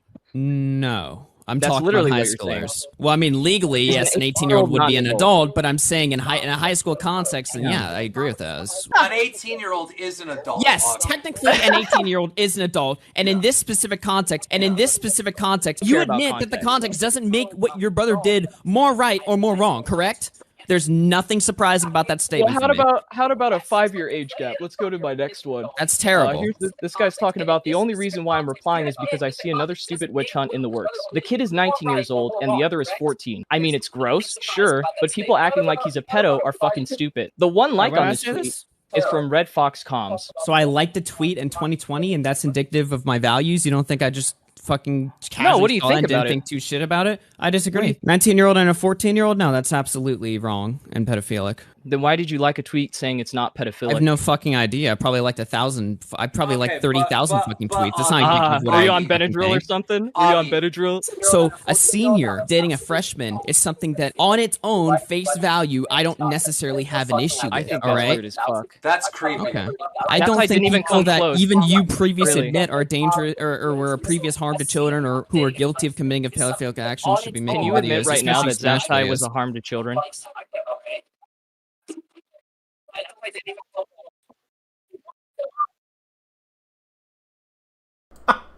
Oh, they really got him. They really got Augie. No, he wasn't. You can be guilty of doing something wrong, but also not be a danger to Christ. children. Wow, it's amazing how charitable you are for him, huh? This seems really weird. But that's really. like, okay, hold on. That's like saying somebody went out there and shot somebody with a gun, but they're not a danger to have a firearm. He's kind of right. Like, what? Like, no, they have a history of doing that. Like, Zaptai has a history of, talking to this 16-year-old, engaging sexually. Oh boy, that's funny. COVID nurses gives patients 6 COVID vaccines as a single shot. That's funny. I can't help but laugh at it. I'm sorry, I'm off topic. Hello? Yeah, I'm watching. Yeah. Holy shit, 6 shots. Oh, there was some, this is off topic, but also, believe it or not, something like this happened. A bunch of nurses started handing out expired vaccines to a bunch of people in Puerto Rico. Oh, that's sad. Like, it's like legit expired proof shots. Oh God. Oh, these people are fucked. Yeah, that explains why people are getting sick. And I mean, this happened at a clinic recently. yeah.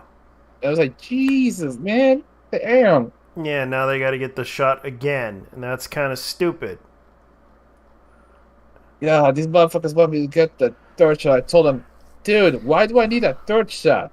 Seriously. I'm kind of upset about this. It's like, I already took the shot months in advance. Now you want me to take another shot, which doesn't make any sense because there's a new variant, and that variant, and yet they skipped it to Omicron because she was offensive to Xi Jinping. yeah, And the funny thing is, like, they're literally trying to hide that whole thing. And it's like, I had to point out something to people about it. Like, here's the they usually name everything under the Greek alphabet. The Greek alphabet. And the funny thing is, these are the alphabets of all the Gundam models. All the Mecha Gundam models that they made. But they... Oh, Jesus. Yeah, there's no Kappa.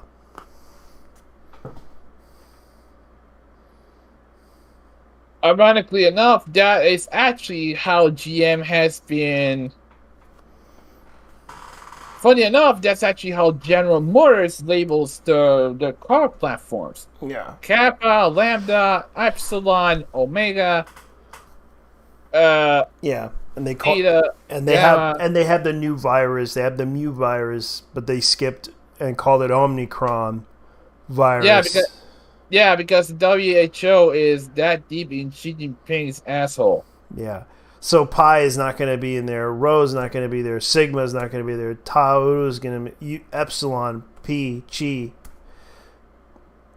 Let's see. Phi, Chi, Psi, Omega, Pi, Psi, C, Psi, Nu, Mu. Oh, we already. Okay. Let me check. We already have Lambda, Mu, Epsilon, Delta, Gamma. Yeah.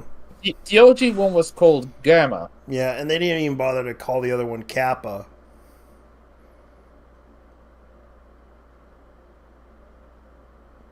And then I just said it's never enough. It's never fucking enough. It's this is a joke. Yeah, because they had to find every freaking thing. Now people are freaking out because now some countries are freaking out because they got their first cases from people who came back from South Africa. I'm gonna say it. The world ended on February last year. Mm-hmm. The world ended on February last year.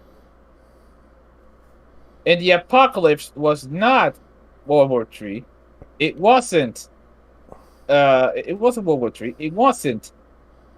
What was it called? Sorry. It wasn't World War III. It wasn't nuclear holocaust. It wasn't zombies. Yeah. It was basically influenza on steroids that did the world in. Yep. But they had to call it something else. Yeah, because a bunch of Chinese motherfuckers were too busy fucking those bats. Or, fucking those bats, also fucking around with bat genes. Yeah. And the sad part is that we're living in the bad. Worst. This shit has been going up since 2018, of all things. They've been experimenting on this. Yeah, that's why a lot of us are. And China. Oh my God, China. Oh, guess what they do? They always act like the fucking victim. We're gonna get Wu Maos. I don't give a fuck. Yeah, that's the problem. People are upset with us. And of course the World Health Organization is trying to block us on YouTube to talking about it, and that's the problem. Like we can't say anything about it. We can't talk about the virus. We can't talk about anything because they want specific people to talk about the virus, and that's the problem. No one wants to hurt anybody, but it's like, okay, you want us to talk about the fact that we need to talk. We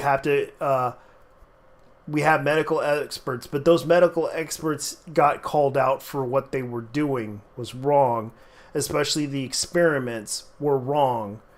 And yet have been bought and paid for by the Chinese government because they have such an extreme obsession with face to the point that it's actually it's sick. It's sick at times, man. Yeah. It's just imagine That would be like me saying behead Anthony Fauci or blow up a vaccination clinic. But for legal reasons, those two things are jokes. Yeah. They're jokes. Yeah, and YouTube would take down those jokes because they would say, "Oh, you're threatening us." But if I say for legal reasons it's a joke, they would probably take it down regardless. But at the same time, if I say it's a joke, then I have a legal reason to sue them.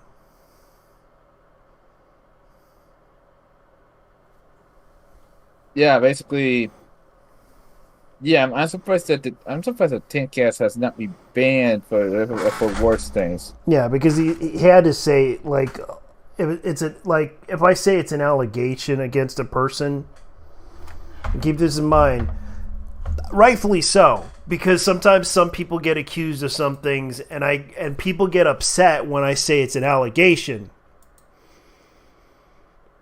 And it's like every time I try to correct them on the issue, they get upset when I say this is a person's claim, that this isn't this, and yet they get upset for a lot of reasons. Like, I'm not going to try to be mean or anything, but this is something that I get attacked for a lot of reasons. One is that, there are people out there that get upset over petty details. When I mention an accusation, it means he's being accused of. Does not mean he's automatically guilty. But then again, people are getting upset about that. When I post something or I post a video of a person being accused of something. Like, for example, I actually said in a video, and of course I got attacked for something I did, mentioning that this person's a troll, and then what do you know? Months later, the person admitted that they were trolling.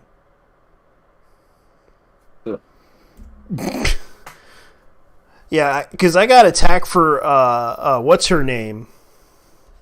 Oh, that one E-Thought? Yeah, that one E-Thought, who basically, because I said she will not be canceled, and I was right. Because everyone kept going after me, same way that Nukes Taku was getting attacked for basically pointing out that she's a troll. Why are you taking her seriously? I understand you're trying to defend a girl who had cancer, but here's the problem. You're not going to cancel her. You're only going to make her more famous than she already is by pointing out that she's famous. Because she said one cruel thing to a cancer patient, everyone thinks it's funny. And I had to point this out to people because they literally did not understand the context of what I was telling them. And they basically just ignored that part and directly attacked me over it. When I pointed out in the issue, I pointed out the fact that this person is literally just doing this for attention, so that because you know how the internet is. You have edgelord kids that like to be funny, that like to say the N-word and all this other stuff. But when it comes down to it, a lot of these people have to understand that you cannot take this person literally seriously, or even if you try to call her family or try to talk or try to threaten her family or dox her family, you're only making it worse. Because even if it does do this, I know that a lot of people acted in anger because she kind of went off on a person that is practically dying, that is suffering. I get that, and it was wrong of her to do that. But here's the problem. Even if I talked about her so much, it makes her more famous. And that's the problem. She's already famous. She already got on national television. She already got thousands. She already got over 1,000 subscribers. regardless of and people watching her streams because they think this stuff is entertaining as shit. So what did you accomplish from all of this by attacking me? Nothing. She gets famous and gets away with it. Same way as Nukes Taku, who gets attacked. What did that do for the situation? Other than the fact it made her look bad, made Nukes Taku look bad, and while you're at it, let me put it this way for all of you people who don't even think before you act. The doxer got away with it. So there you go. That's what I feel happened. Instead of going after Nukes, you should have went after the doxer. Because the doxer is the real predator here, who's attacking all the indies, all the indie VTubers, trying to get their information and to have them doxed. So I'm just being nice about this as possible, because a lot of you don't realize this issue. You guys always jump the gun on the internet. Like any other person, you would always jump on people.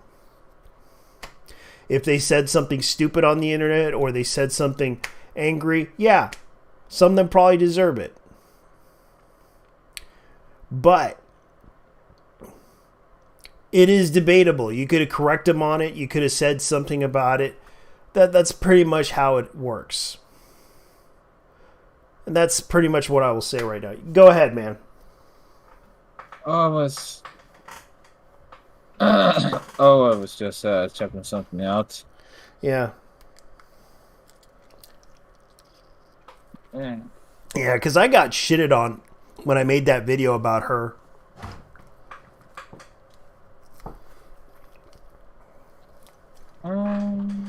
But in the end, I was right. That she openly admitted that she was a troll. And I was right to say that she is a troll.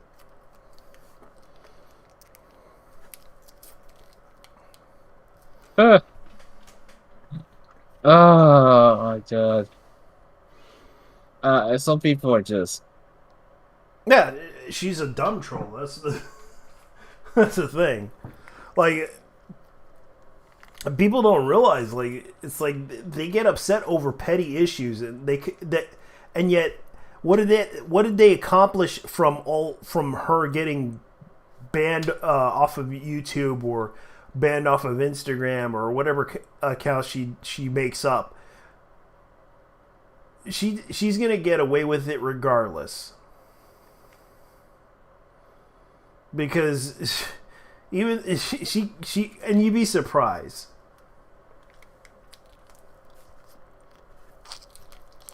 Well, there's a reason why it's called a pussy pass. I know, and it's like I find it ironic that people would go out of their way just to cancel somebody because they don't like them. I admit I made mistakes. I'll admit I make a lot of mistakes, like the Pro Jared one. That was my biggest mistake. Making that video. That one was the worst mistake I ever made.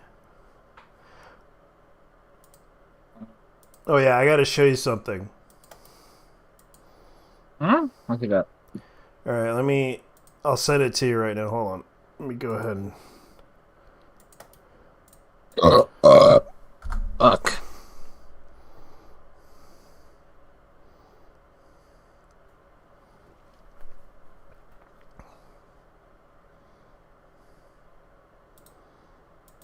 What do you think?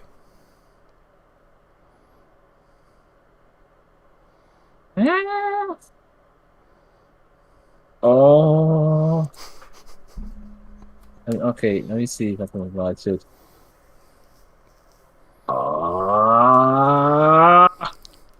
Tinfoil hat is whack. Oh, the dashiki, that's the tinfoil hat. Holy shit. Yeah, because they always talk about like the conspiracies about white. With gangs and shit, nigga. Know what I mean? With kids and shit. Yeah. White people try to steal shit from us brothers. From us brothers and try to kill us. They try to. The Latinos also try to kill us too. They sent us up the river. The river. It's taco eating ass motherfuckers trying to say that we didn't do shit. We invented everything. Why do you think the Afro is on the Egyptian architecture? Because we formed the Egyptian civilization. Yeah, and it's like a lot of people don't realize like that hat is starting to become like they call them the conspiracy brothers. Like they have those hats on, and they're literally called the conspiracy brothers. The dashiki is The dashiki has always been all right, I'll be honest with you. The dashiki in a way has a special element which awakens the brother's melanin, and the flow of melanin, extra melanin, starts flowing from the dashiki in waves. All right, I gotta show you something. This is hilarious. This is hilarious. And it explodes. It explodes in a motherfucking frenzy. Oh, holy shit! Oh, damn! You can be, in China, this photo is illegal. You can be sent to a concentration camp for present or sharing this picture. Fuck you!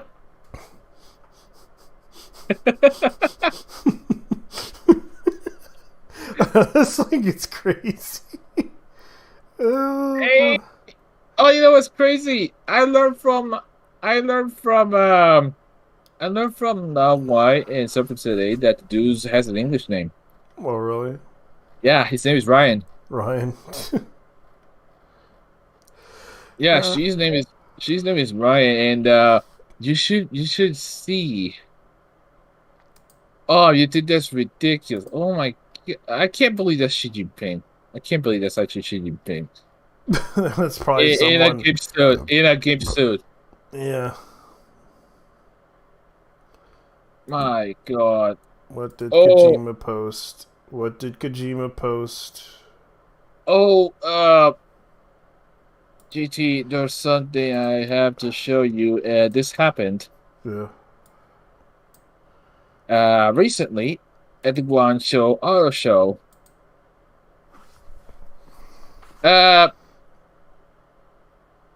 This is interesting, but MiHoYo, the company that is the Honkai Genshin games, did a collaboration with a car company. Really? Yeah, dude. All right, let me. I got the link. Yeah, in China they actually did a collaboration with a foreign car company for another show. Oh, really? All right, let's see.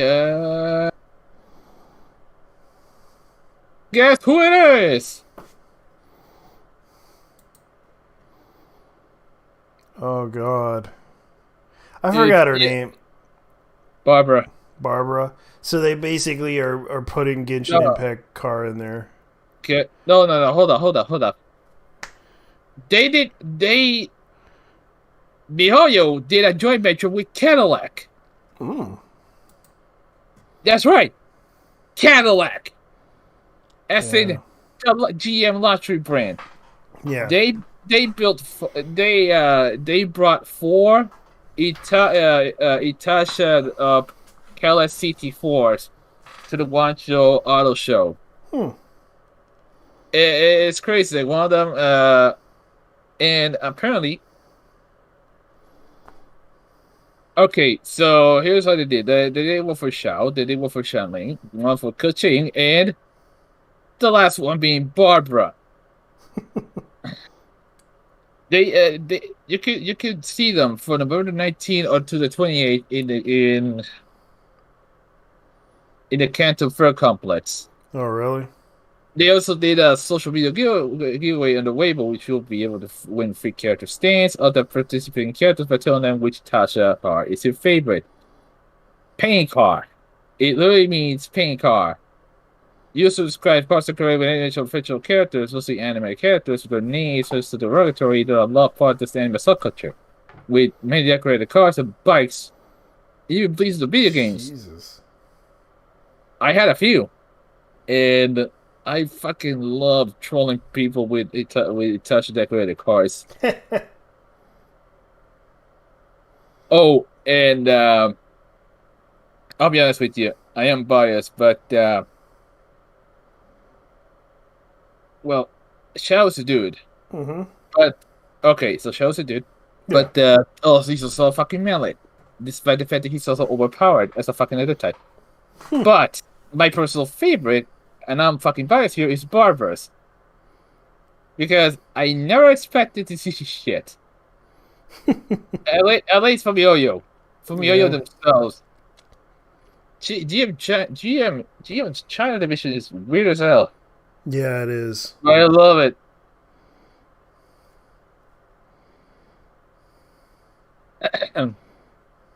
Let's see. So, regarding what's the fuck? Under pressure with this message just on the goofy shit.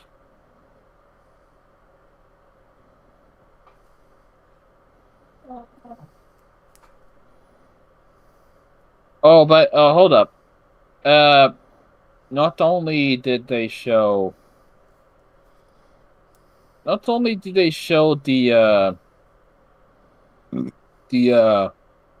Blade Runner anime, the short by Watanabe. Yeah. They also played Blade Runner 2049, the whole movie. Yeah, Cartoon Network's been changing lately. Dude, just watching what they have actually makes me cry, man. Yeah. This is not the Cartoon Network I grew up in.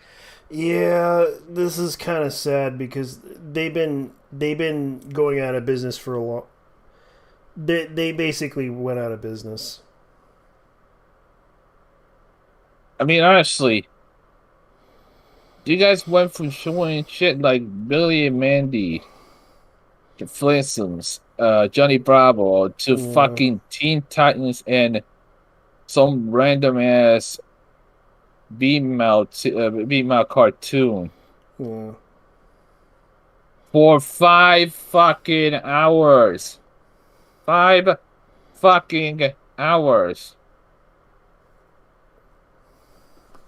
5 fucking hours of Teen Titans Go! The worst Teen Titans series I've ever seen.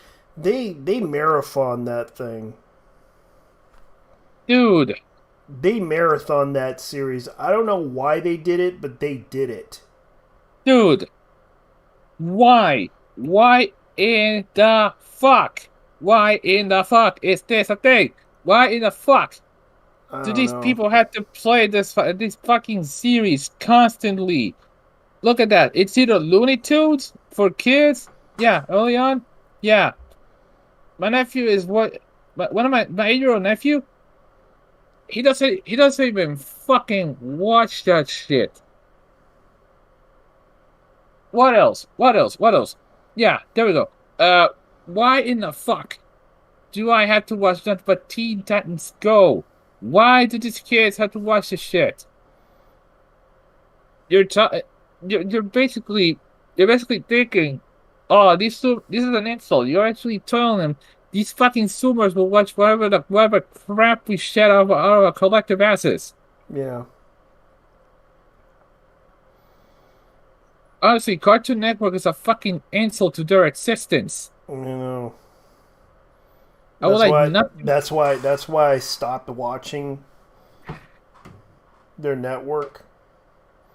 Because they I would like nothing more than to someone to blow up the fucking building as retribution for the collective. How should I say this? For the collective fucking hell. Basically, the collective dumbification of our society.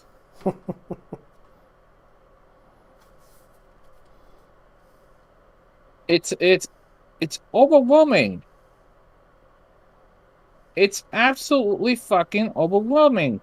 How low has Cartoon Network gone since the early 2000s? I don't know.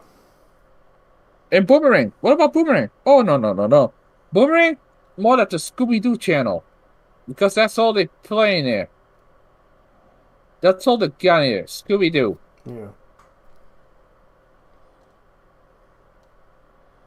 Yeah. You're going. Alright. You got anything to add, dude?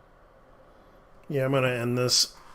I'm fucking pissed, man. I understand. It's like they pretty much killed everything. They killed every cartoon show they had on their network for the sake of others, for the sake of some stupid idea that they have. And it's like, I don't want to be around that stuff. I'm tired of it. If this is a black pill, this has to be quite the black pill. Yeah. If you want to watch some good cartoons, guess what? You gotta stream them. Yeah, or go to some website that pirates it. Yeah. And it's kind of how it is these days. Anyways, you guys have a good night. Thank you for watching. Yeah, because it's like none of it's fun. It's just that's how it is. I'm sorry. I can't believe I watched that stuff. What? Let's see. Let me end the series now. Here we go.